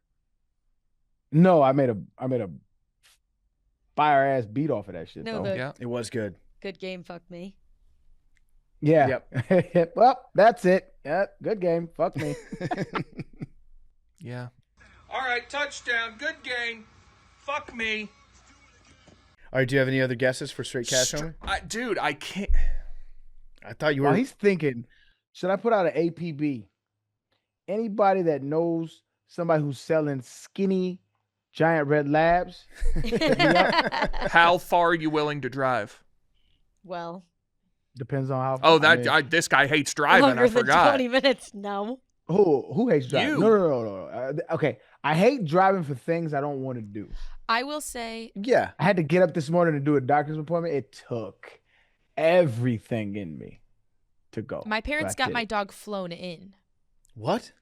Ooh, down here, dogs getting flued out. So they went and picked him up at the special cargo part of the airport. I'll do that. I'll pick him up from the airport.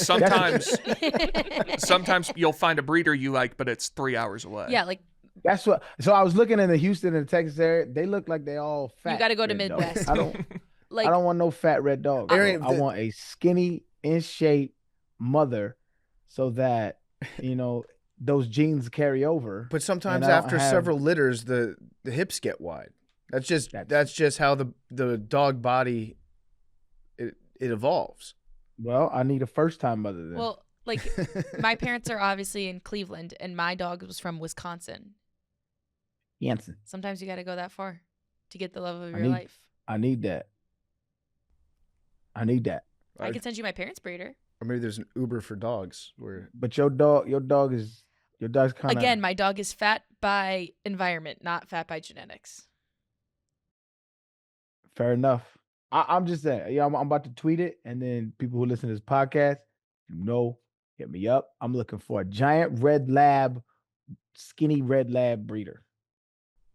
I would like if there was an Uber for dogs. That might be another good business idea. That's actually a great idea. And I think I would enjoy doing that job, being an Uber driver, but just like I pick up dogs. There is Uber Pet. Well, yeah, a human has to ride too. Oh, you talking about the dog just gets in? Yeah, gets in. Where's he Yeah. going? Like daycare? Yeah, daycare. Okay. Like sometimes traffic's bad. It's That's actually been a long fire. day. I don't really want to make the drive up there, find a parking spot. I mean, I do, and it's fine. But there have been times when I'm like, man, I wish somebody could just. That would Pick bump up up late. my 70% to 80% if there was a dog Uber where I could be like, yo, just take him to the cleaners real quick. Boom, boom, bring him back. Oh my God, yes. Yeah, or just take them for a drive. That's another thing. Like dogs love going for rides in the car. Like I'll drive your dog around for 30 minutes. Well, you know can what have a I'm- you know live what's thinking stream. about You getting? can watch the dog if you want to check in. So there is Uber Pet, Yeah, where you can request an Uber pet trip for you and your pet. I've done that before. There's a couple bars in town that welcome dogs, and so I'll go to that bar and I'll have a few beers. Do not want to drive, and then just Blake, come on. But then could Being you just responsible. you just not go along? Well, yeah, I mean, obviously, no. I think that you have to have a human in the car. How much could you charge just for like an hour-long car ride for a dog? You can't charge more than a human.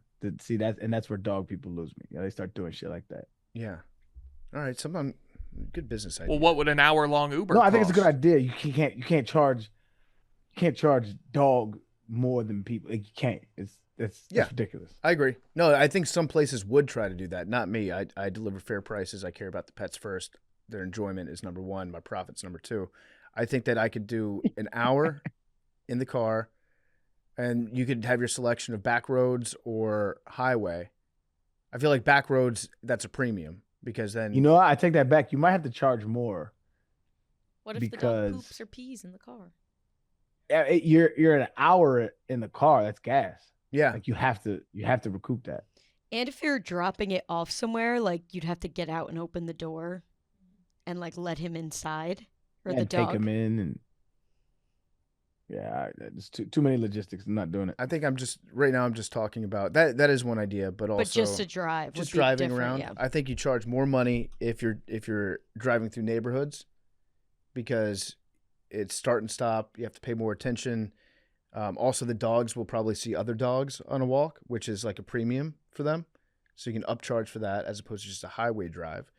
And if they pee or poop in the car, we got a cleaning fee, just like Uber does. I was if gonna you say, I puke guess there's back a there. human cleaning fee too. There is, yeah.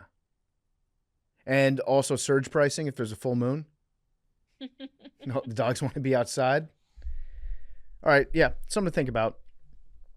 All right, send it out to APV. Good luck, Arian. By the way, it's Randy Moss. I had to Google it. Oh, you Googled it? I went back and forth, but I was never going to get there. It was Randy Moss. How are you going to pay for that fine? That was the famous Joe Buck Oh, the mooning. when he's like, "Have you ever seen Yeah, a moon. disgusting act?" And I did not know that those were. yeah, somebody in the parking lot Conjoined. was like, "How are you going to pay for that fine? You're going to write a check?" He goes, "Straight cash, homie." Love And then that. they said, "Do you regret it?" He's like, "No, next time I might shake my dick at him." I did not know he continued on to say that. Is his like high school basketball tape renowned? Yeah, because he played with Jason Williams. Right, I knew that as of recently, but I didn't know that. I've never seen it. Yeah, I've seen a few highlights. It's pretty incredible stuff. That team must have been a real problem I would assume so. in what was that? Huntington, West Virginia, Rand, West Virginia. Yeah, I just know West Virginia. Huntington is where Marshall is. Yep. Who'd they play last weekend? Oh, JMU. Yeah, beat them pretty bad. Nice. All right. Do you guys want to talk a little bit about some other carriage disputes right now and media consolidation? Yeah, would have been better if we had the congressman, but yeah, we can still do it. It would be, yeah. But the YouTube Disney debate is still ongoing, or I guess the dispute is still ongoing. going. I keep getting emails from YouTube, but I don't do good with mail in general. So what are they talking about? They're trying to give you $20. They're saying Okay. our bad. Sorry that we don't have ESPN. Well, you are aware that if do you have YouTube TV? I do not. I do the NFL ticket. That's not YouTube TV, right? That is through YouTube TV, but it's kind of a separate thing. What? So then why are you getting emails from YouTube? I mean, we could just check, I guess, right? Who's your? don't What, do you have like cable? No. I just have Hulu. I probably am paying for too much shit. I don't know. It's just okay to say, hi, Bobby. We've been working in good faith to negotiate a deal with Disney that pays them fairly for their content and returns their programming to YouTube TV. We know it's been disappointing to lose Disney content, and we want you to know how deeply we appreciate your patience in light of disruption. We're offering our subscribers a $20 credit. Yep. To redeem your credit, please go to Updates tab and memberships. See, I'm not doing this. It's too much. I guess you probably get those since you have Sunday Ticket, which is through them. So wait, Hulu does Disney as well, right? I Yeah. think I just get my Disney through Hulu. So Yes, Hulu is owned by Disney. So you probably have the package where you get like Disney Plus, Hulu, and Yeah. ESPN. yeah, I got that. So you're aware that ESPN currently is not on YouTube TV. I've not checked for ESPN in I don't know how long, so I didn't know that. Okay, so they're in a dispute where there are no Disney-owned channels on YouTube TV, which is all of the ESPNs, ABC, a few others. So you can't get those games on YouTube TV. Correct. Even though people, But so if I have Sunday Ticket and Hulu, this is not a thing for me. except for Monday Night Football. Well, Where- he doesn't have YouTube TV. But what would he just get offered $20 for? I think he just gets those emails because he has Sunday Ticket, Which I think you have to which is through YouTube. through YouTube TV. But it's a separate service. All right. Yeah, but I don't have YouTube TV. You sure? I'm positive. I have YouTube Premium. Okay. What if he paid for YouTube TV when he got Sunday Ticket and he just doesn't know it? That's what I think might be happening. Might be. Okay, how do you check? Okay, go. All right, here's what you do: go to YouTube TV and the login Okay. page, and then try to log in. Yeah, tv.youtube.com. I think that you might secretly be a subscriber to YouTube Like, TV. do you have to have YouTube TV to sign up for Sunday Ticket? That's what I'm thinking. No, but it's Sign cheaper in. if you do. Okay, all right. Oh. So he may have clicked the cheaper option that also signs you up for YouTube TV. Oh fuck! I have YouTube TV. Hey, you just got $20 though. Yeah. Good for you. Yeah, go redeem that. Now Arian's Damn. gonna be I know like, I had this. That's insane. That's insane. Arian's gonna be like, why the fuck can't I watch Monday Night Football on YouTube TV? I would actually be very interested to know. So that's $90 a month that you clearly don't notice. I would be very curious to know the highest amount of money that could be withdrawn from your checking account that you would not notice. Disney channels are unavailable. Visit YouTube/Disney for more info. But you haven't That I had would- it for that long, Sunday Ticket. Yeah. So maybe Couple months. it's only been like a month or so. Yeah, it's been like 2 months. Okay, that's not But I horrible. 90. I wouldn't notice 90. Now, I mean, it would have to be like suspicious activity. It would have to be like, I think like when you start doing like multiple $100, so like $900 a month or something like that Mm-hmm. I would hope. in consecutive months, like that would be like what's going on here. Yeah. Well, congrats But on like- being a YouTube TV subscriber. Yeah, what do I get? Well, so you have Hulu's like cable package, you're saying? I have Hulu, like live Yeah. sports. I got the Disney joint. Yeah, I yeah, got, yeah. just live Hulu shit. So that YouTube TV is pretty much the same thing. There's a lot of overlap there, right? a whole Yeah. bunch. What? Why would they do that? So, is there a way to like downgrade so I just get Sunday Ticket? I and get rid of think YouTube now TV? that you did it, probably not, because I tried to cancel YouTube TV now that they're doing this thing with Disney, and they wouldn't let me keep the Sunday ticket that I've already paid for in full if I canceled. So they've got everybody by the balls. Yeah, it's just too much for somebody who is not like meticulous about shit like this. Yeah, it's too much going on, man. I'm gonna talk to my people to see what we can do. Consolidate some of that. Yeah, I need to consolidate. It's too much going on. But I was watching Squid Games, Yeah. not the TV show, but the game show. So the new season, have y'all seen that? Probably not. I have not. But it's so fun to watch. It's like a match between reality TV and Squid Game. Really dope. And there was this game on there. It's on the first season too. If you've seen Squid Games at all, it's called Ganji. Mm-hmm. So it's like 5 pieces, and you throw one up in the air, pick one up, and you catch it, and you do it. And there's like 4 rounds total. I got really good at Ganji. I ordered a set, and I got really good at Ganji. I'm kind of nice at Ganji right now. And I suggested if anybody's and the dice, the little joints that they have, $5 on Amazon. I like that. Yeah, I'm definitely the best Ganji player on this podcast. I would agree. Have you played Big T? Yeah, I'm not familiar, so. Yeah, you're rated number 1. Hey, I'll take it. I take my wins if I can get them. Yeah, the ongoing dispute here.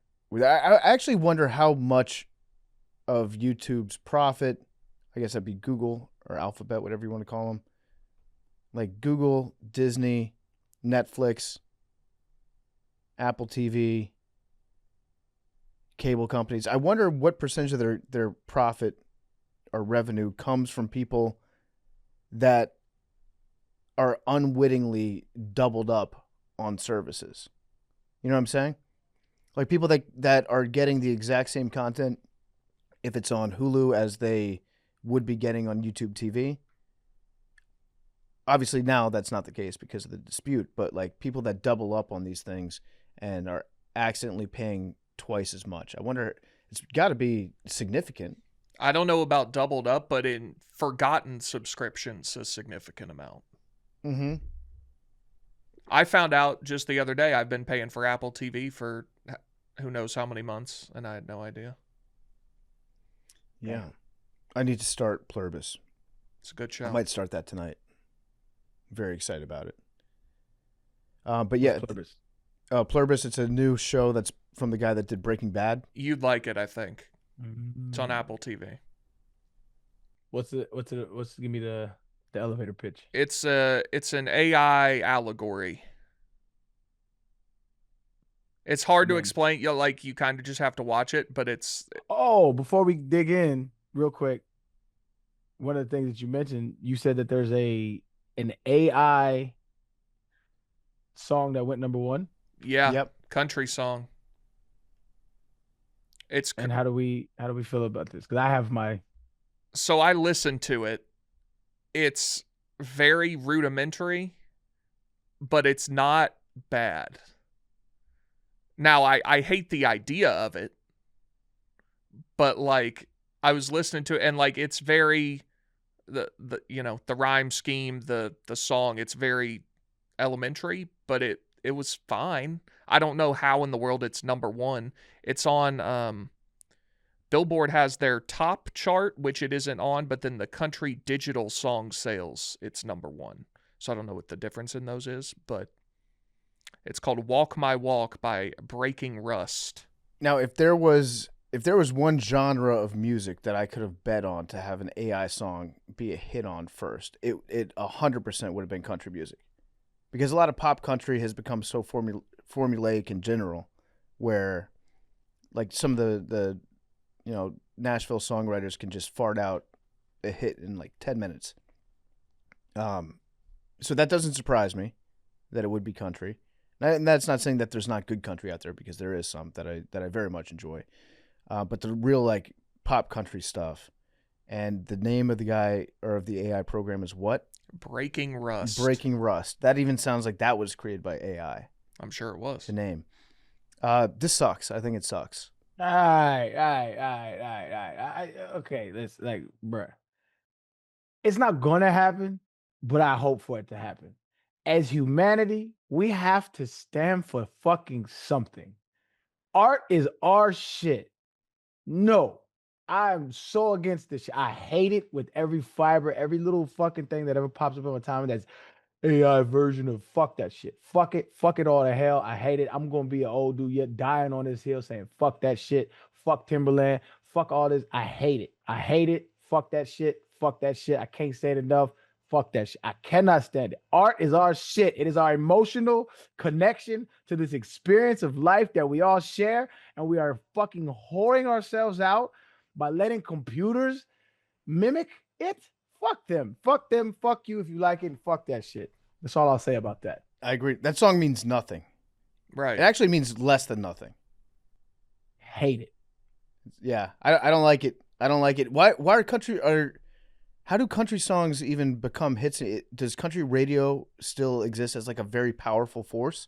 I think so, because I hear streaming, artists streaming? talk about it a lot. Yeah. And like people my age obviously don't really listen to the radio, but in country in particular, guys talk about like, I had this song get on the radio and it was the biggest thing that ever happened to me. So the royalties that are being paid for this song being played on the radio, I would imagine that it's less money going to whoever founded the AI artist than it would be going to an actual musician that wrote the song and performed it. I would have to imagine. You think they're playing this on the radio? Well, I'm curious to know how it became. Is it all algorithm based? It's number one on the country digital song sales chart. So I think on Spotify. But it might also be big on the radio. I don't know. Maybe, I don't Now, know. if it is big on the radio, fuck those programming managers. I would and not directors, imagine that's on the radio. because that shows you how little they think of their audience. If It they're is blasting so- out AI shit, yeah. Oh my That's god. honestly, dog. it's like it's disrespectful if that is being played on the radio. Like they are telling you, you're stupid as fuck. Come to the trough, eat up this little slop piggies. We got what you need. Yes. Like if that's played on the radio, I got a big problem with the people in charge of figuring out what songs are in rotation. I just spent about 3-4 minutes, and maybe I'm wrong, but I'm talking to ChatGPT and I'm saying, okay, can AI create a new genre of music? Right? And the reason I'm asking that is because it's just copying what's already available, which was human thought and emotion that created songs for the entirety of our existence, that created art. And it can't. And it's saying it can, but I'm like, give me an example. And it keeps beating around the bush because it can't. Can't create a new genre. It's either borrowed from this and borrowed from that and fused, and that's not creating anything. You're just a fucking, you're copy pasting it. I know, dog. I feel so strongly about this. Yeah. I hate it.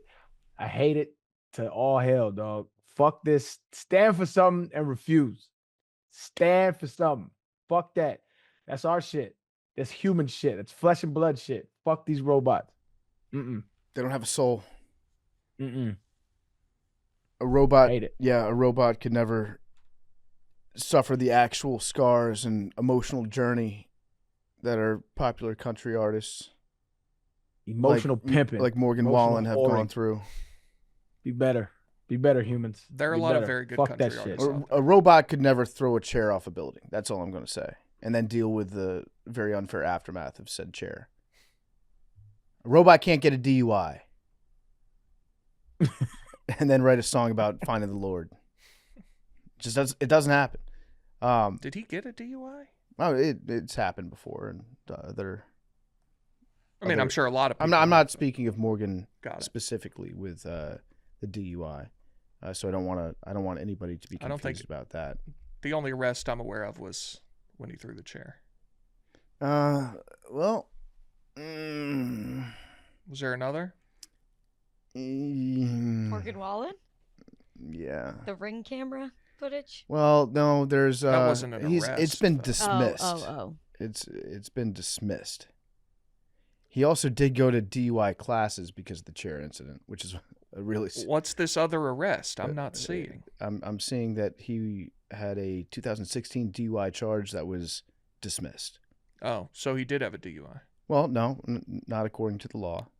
It was dismissed. He had a charge. But he was arrested for DUI. He was arrested for DUI. Yeah. That's how you become a great artist sometimes. It's bouncing back. What if this is a question I'm not sure I'm qualified to answer.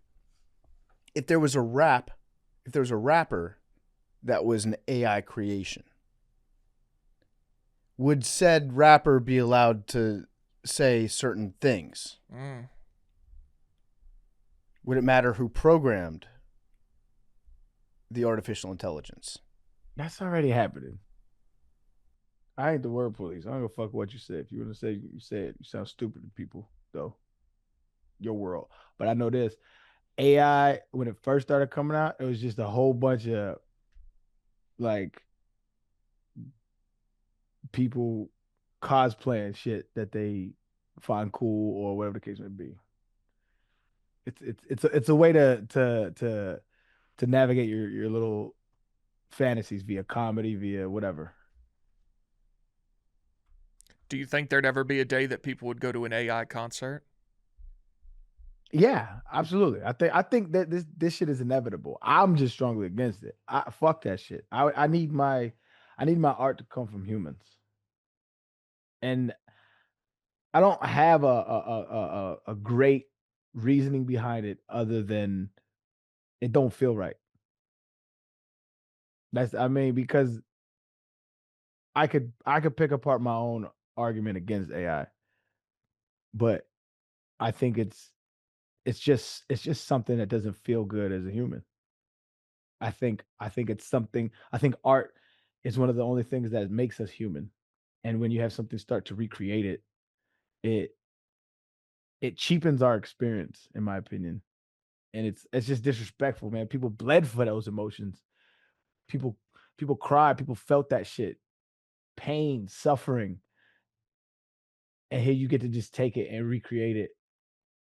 It just feels horrible. I agree. And so I'm sure because kids don't care, right? They don't care. The past, the youth never respects the past until they see themselves as a part of it, and that usually happens with age. And so until they see themselves as one day I'm going to be history, I'm going to be a part of a culture that's talked about as before, they'll never respect it. So they're always going to do what feels good in the moment. Yeah. Which I understand because I was there. But I see the long play in this, and it's Wally, it's it's the disassociation from community, which I think is the one thing that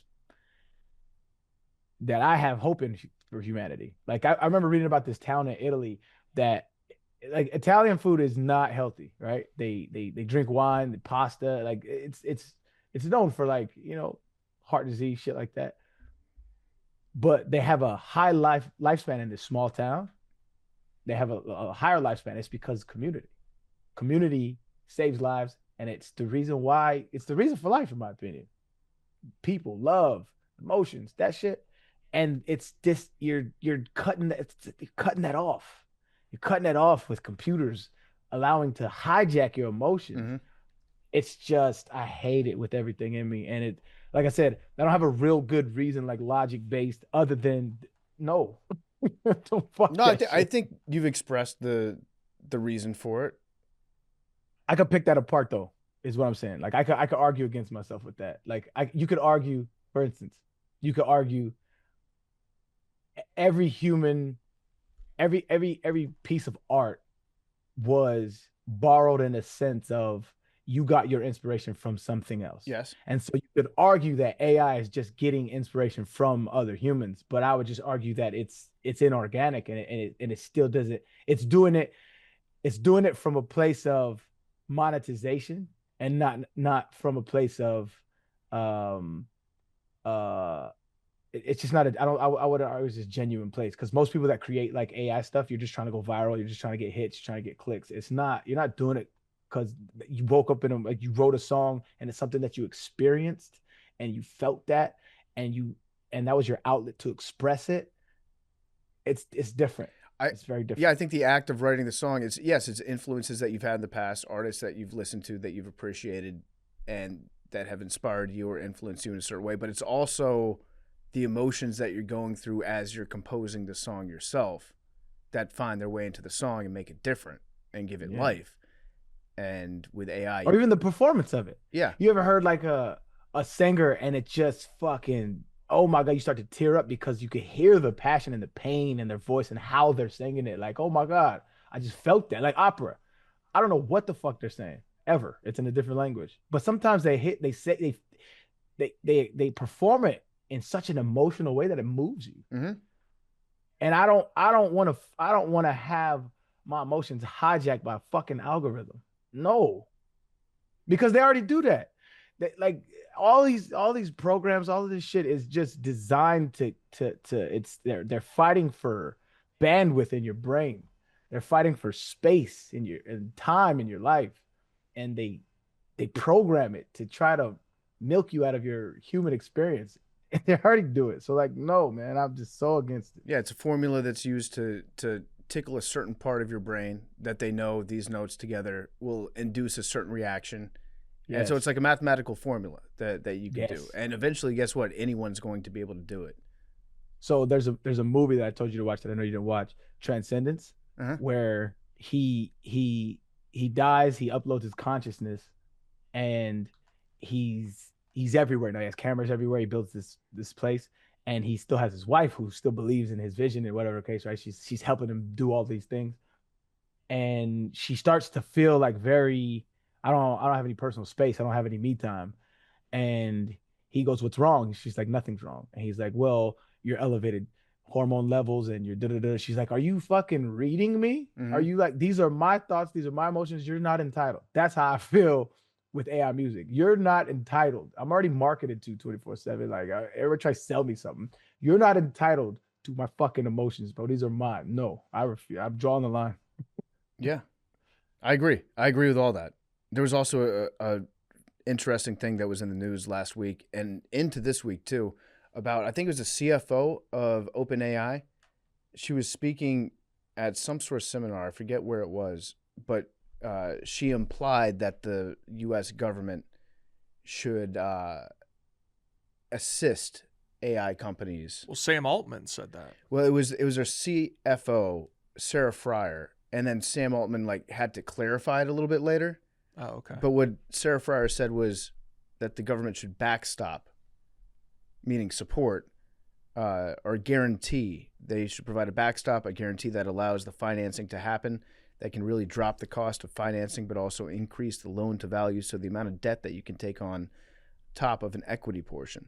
So they're saying that they think that the government should provide some sort of financial assistance or guarantee that would allow these giant AI companies to then make investments in or purchase all the chips that they need.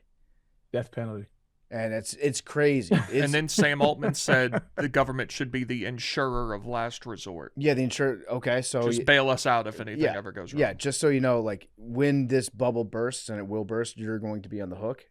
It's nuts. And if you look at how much, like the major AI related companies are responsible for like almost all the financial growth in the United States right now. And yeah, might be a bubble. Could be a bubble. And that's probably not a bubble that you want the federal government to backstop. I still, even as much as we on this show, but just we in societally talk about AI, I still don't think most people get how bad it's going to be in 10 years. If it lasted, like they might collapse. No, I think it's going to wipe out millions of jobs. I think reality is going to be indistinguishable. I think that a lot of them are going to collapse. I really do. I think you're talking about the companies. Yes. The technology is someone will pick up the mantle and do it again. Like it. Yeah, genie's out of the bottle when it comes to that. But in order to fund these like super advanced AI programs, you do need to have financial backing to pay for the chips, the server rooms. I don't think OpenAI and all those other companies are going anywhere anytime soon. We'll see. You might be right. Back to YouTube TV for a second. So it's not the first time it's happened. In fact, it's happened a lot when it comes to cable companies getting into arguments with content providers. I'd forgotten, but I did live through the year 2000 Time Warner versus Disney.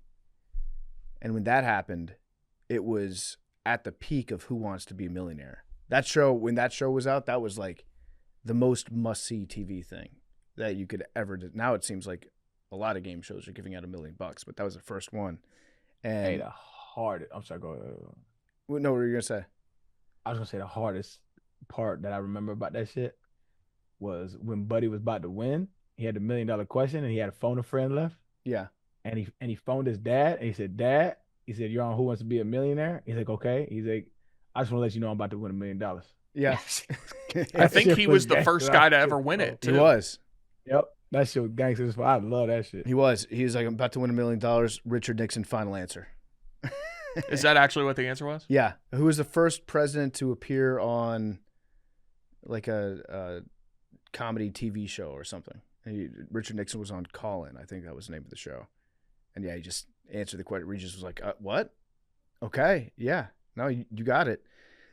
So they were in a dispute back then, and nobody could watch Who Wants to Be a Millionaire. And if you thought that the pressure on YouTube TV because of Monday Night Football was tough, or Dancing with the Stars was tough, like Who Wants to Be a Millionaire was as big as both those put together back then. And yeah, I think the very next day they reached an agreement and brought service back to him. And then, do you remember any of the NHL disputes that they had, Big T? No. So I think it was, 2009, 2010. There was a company called Versus. Okay, I was going to ask if this was the Versus one. I do remember this, which Yeah. later became NBC Sports. Yeah, so Comcast developed Versus as their own like in-house ESPN. And they're like, we're going to get live sports rights. They tried to get Major League Baseball. They tried to get the NFL. And both those leagues were like, no, you don't have enough money. But they did get the NHL. And during the regular season, they got into a dispute with DirecTV. And DirecTV pulled Versus off the air. And the entire hockey season went on. And there was just no hockey. Yeah. You couldn't watch hockey in America. And the Stanley Cup playoffs were coming up, and people were like, we're just not going to be able to watch the playoffs. That it was honestly at that point. And then in March, they finally had a resolution. But the problem with that was because people hadn't been watching hockey for the last several years, one, interest was way down. The ratings were going to be down. And then no one knew where to find Versus on their DirecTV because they weren't familiar with the channel. And so, yeah, I want to look at what the ratings were for 2009, or I guess that'd be 2010. Probably pretty low. There have been a few other ones as well. I wonder how much longer until sports leagues just make their own service. I mean, they all have them. They just can't. Direct to consumer. The teams own their own broadcast rights Yeah. in every league except the NFL. So the teams get to negotiate that, not the league. Like, could the NFL say, we don't need YouTube TV anymore? We're We gonna have an NFL TV. Yeah, NFL TV. But I mean, they kind of have that. They have NFL Network. They own Sunday Ticket. Yeah. So that kind of already exists. Yeah, it kind of does, but you have to go through the intermediary. They just license it. They through. license it out, which is, I mean, it's important for their cash flow. They make a shitload of money off those rights. But at some point, are they going to be able to say, hey, the NFL, we can just design our own platform and we can sell the rights directly to the consumer, and you pay $500 a year and you get every NFL game. I want a one-team option. Yeah, one team option would be great. I don't think that's going to happen, though. No, not in the NFL. The other sports have it. Yeah, they want you to pay for everything, pay a premium on it. In 2009, Comcast still didn't have NFL Network, So there was like an ongoing dispute that lasted from 2003 to 2012 between the NFL, and they were going up against Time Warner Cable, Comcast, and Cablevision. And Time Warner, they wanted to put the NFL Network on a like exclusive sports tier that you would have to pay more money for. And the NFL was trying to get it on the same tier as like ESPN's, and they were like at odds with each other for a very, very long time. And it took until 2012 for them to reach an agreement with Time Warner Cable and Cablevision. And then finally, that's when NFL Network went out across the entire country. It was 2012. That seems remarkably recent. It does, yeah. And I do think that to a certain extent, a lot of these disputes are like, history has shown us that they're fixable, they're resolvable, and the heads of the companies know the heads of the other companies, and they're just like, yeah, we'll get together in a dark room somewhere and figure it out. But I'm going to need, like, for my stock price, I just need a couple more bucks here. So it's all going to get sorted out eventually. There was also a time when Viacom pulled all 26 of its channels off of DirecTV back in 2012. So they had Comedy Central, Nickelodeon, MTV. They got blacked out for everyone on DirecTV. And they also made it so you couldn't watch any of the episodes if you went to the website of like Comedy Central or MTV. And they were just like, you're not getting any of this at all.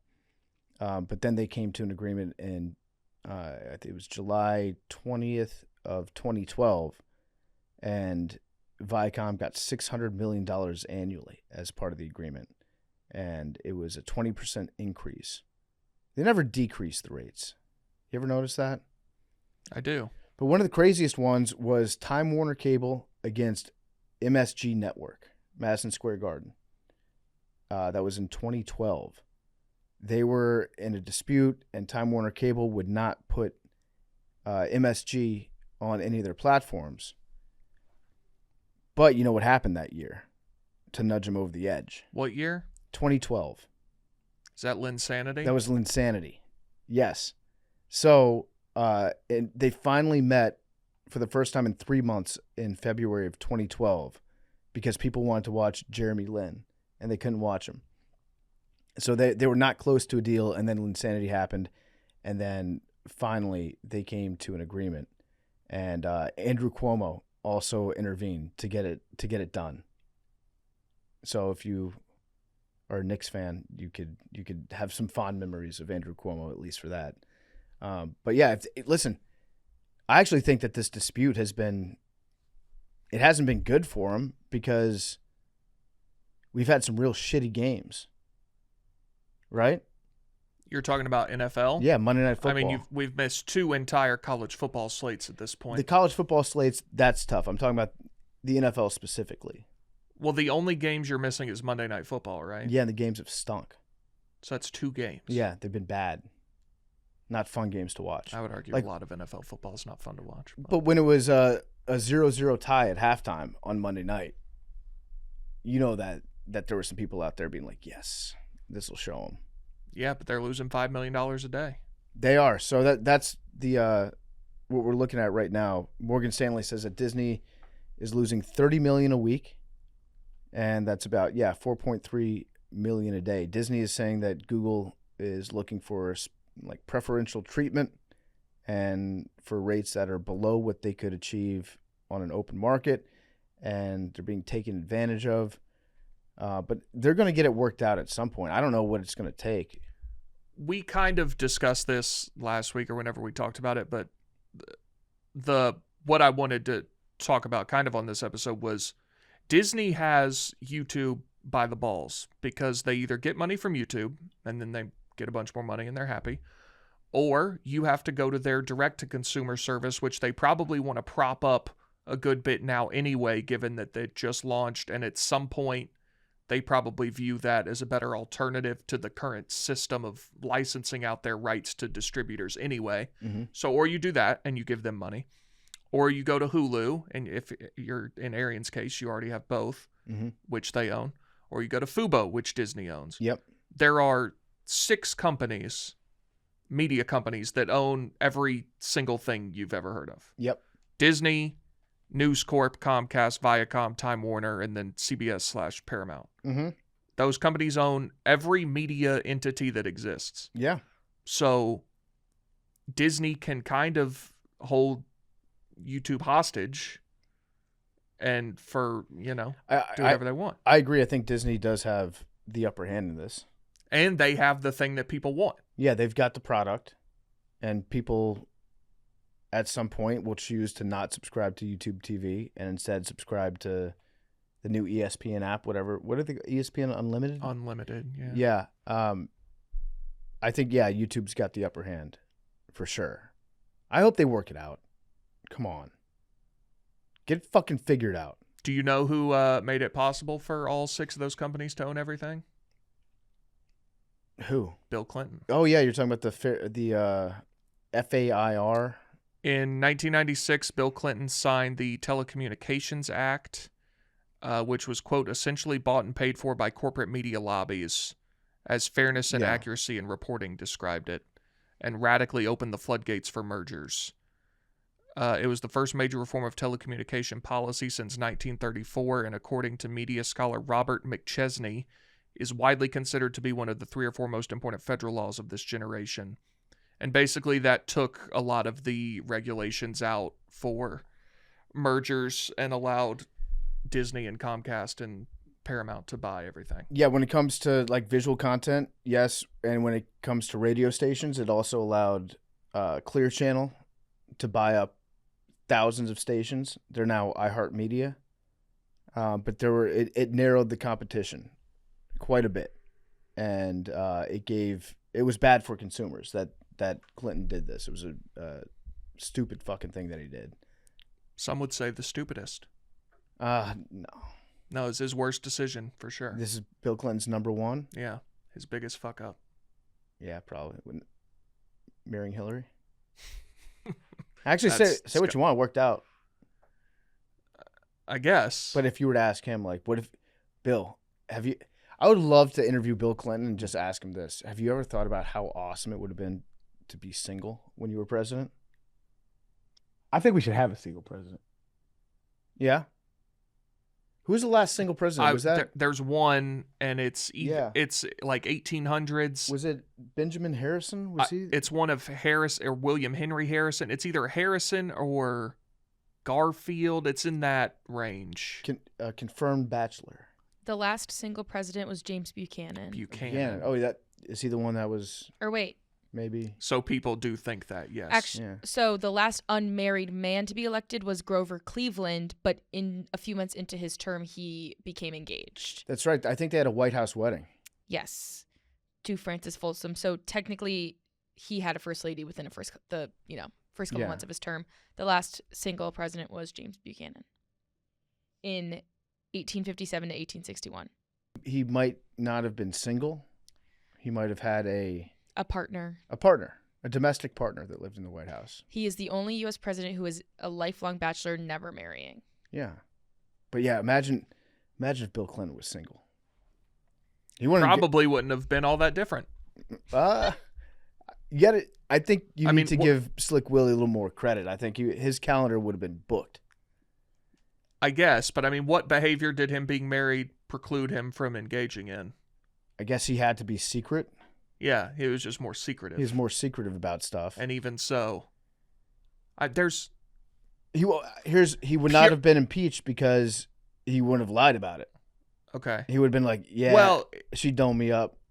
But he still would, because her being an intern was a far bigger scandal than it being extramarital, right?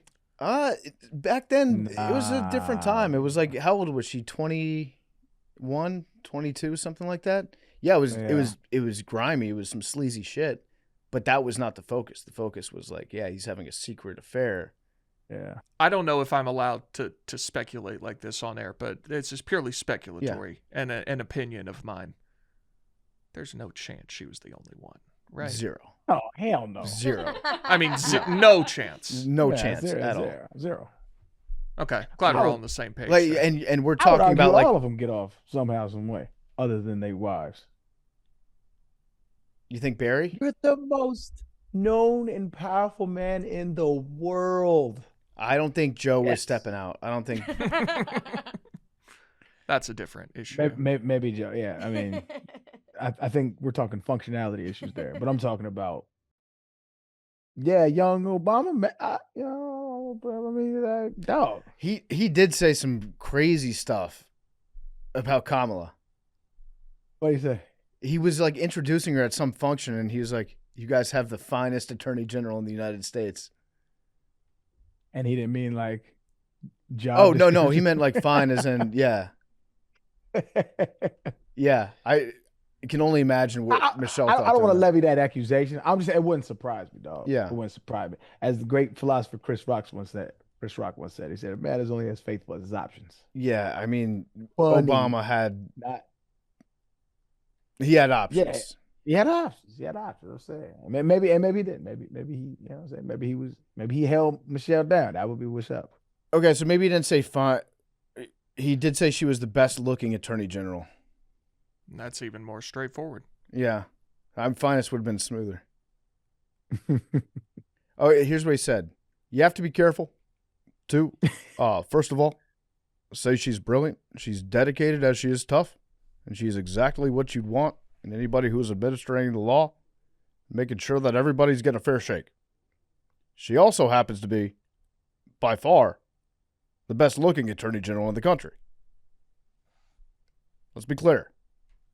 I just added that last one in. Yeah, so I don't know if it wouldn't shock me if any president did it, honestly, except for probably Biden. Yeah, that would surprise me if Jill found his teeth in the Lincoln bedroom and was like, "What were you doing here, Joe?" W. I don't know if W stepped out. I'm not. I retract. I'm not saying that they all did. I'm saying it wouldn't surprise me. Mhm. It would not surprise me at all. But Bill, yes, Bill, that was not. I don't think that was like. There's no way. The one big regret of his life was being unfaithful to Hillary that one time when he put a cigar in an intern's vagina.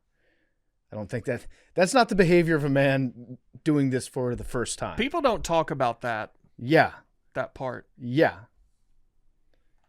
He was getting domed up while he was on the phone with a senator in the Oval Office. Is that true? He was getting phone head. Wait, is that confirmed? Yeah. He was on the phone. Yeah. Do we know what How is senator this- that hold on, was? You know he was on the phone. Yeah, he was like That's fucking.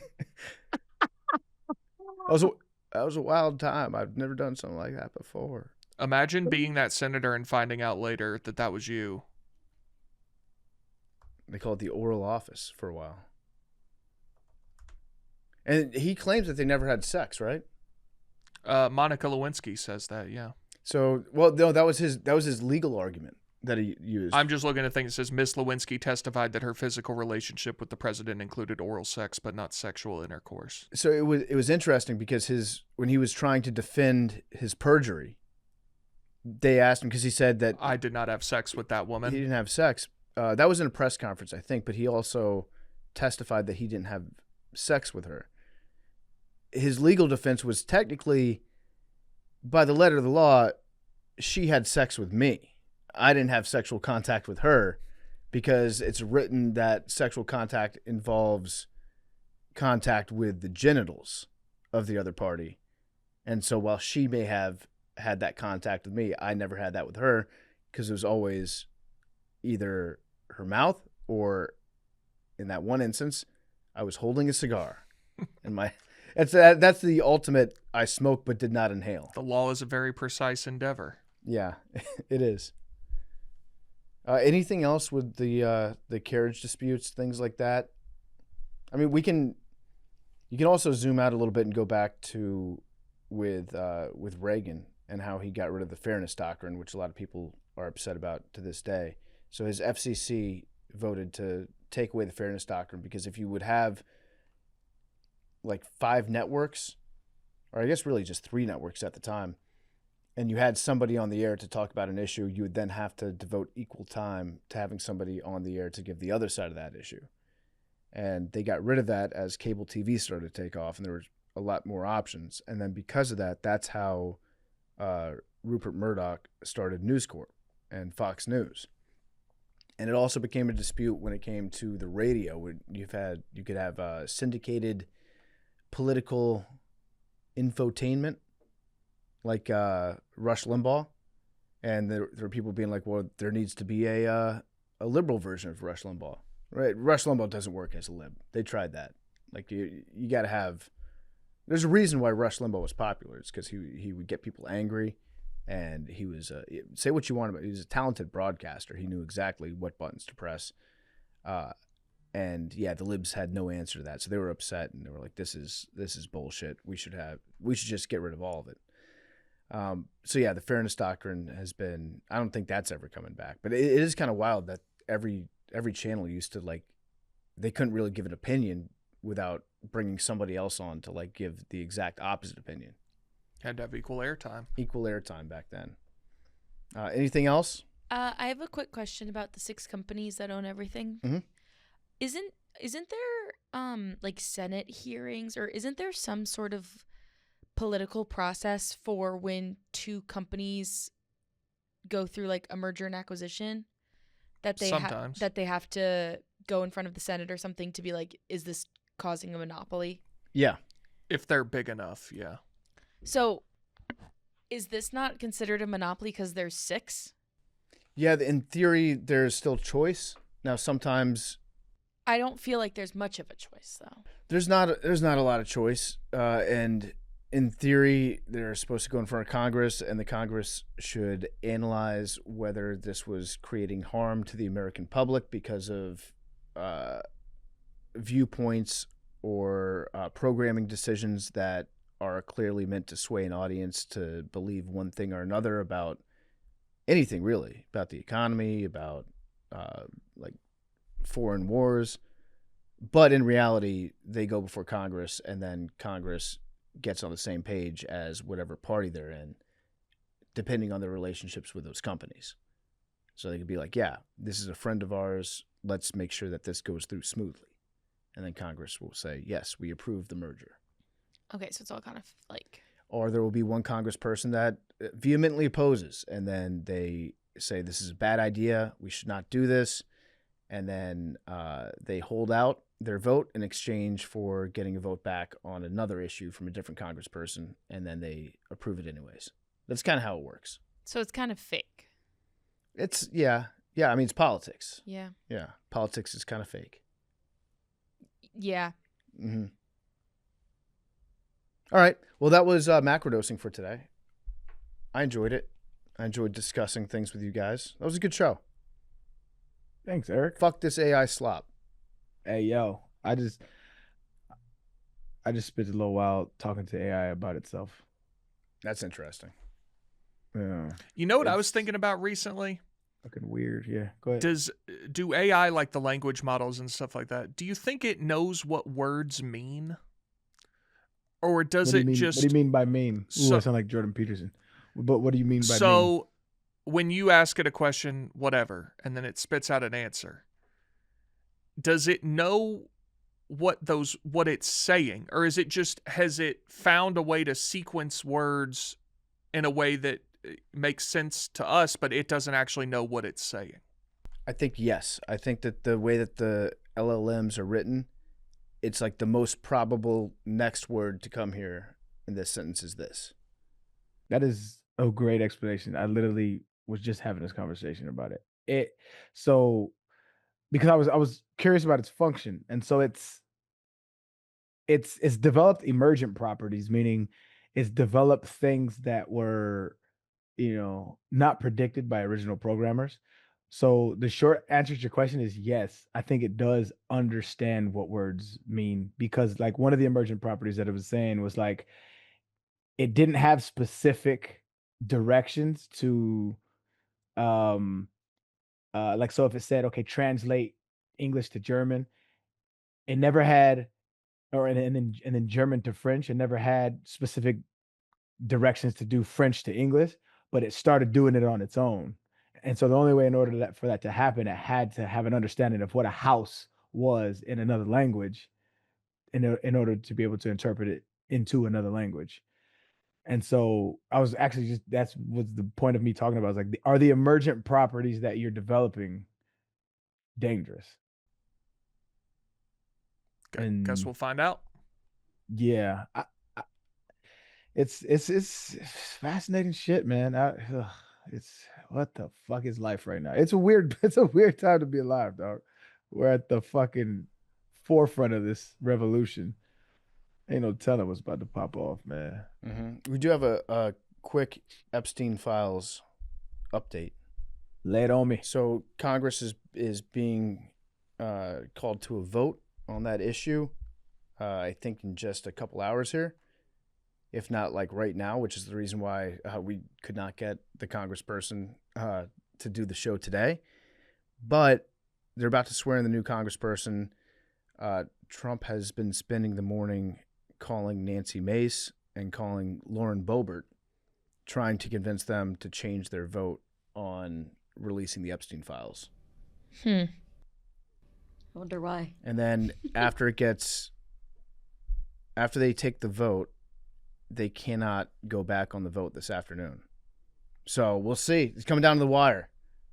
This feels like the script writers are at it again. They've got it by one vote. This is House of Cards. They got it by one vote, and we'll see. We'll see if Buffalo Wild Wings hits the overtime button. Virally? Yeah. That shit was huge, dog. Yes. I still get questions about Sorry that about from that. my homeboys. Sorry about that. Nah, it's all in good fun. If there was a script, there wouldn't be so many injuries. That's what I'm going to say. I'd have been all fat arguing against my script. If there was a script, this season sucks. Yeah, it's like the last season of Dexter. Take me back. All right. Well, we will see you guys next Tuesday, innit? Love you guys. Tuesday, innit? Going up Peace. on a Tuesday.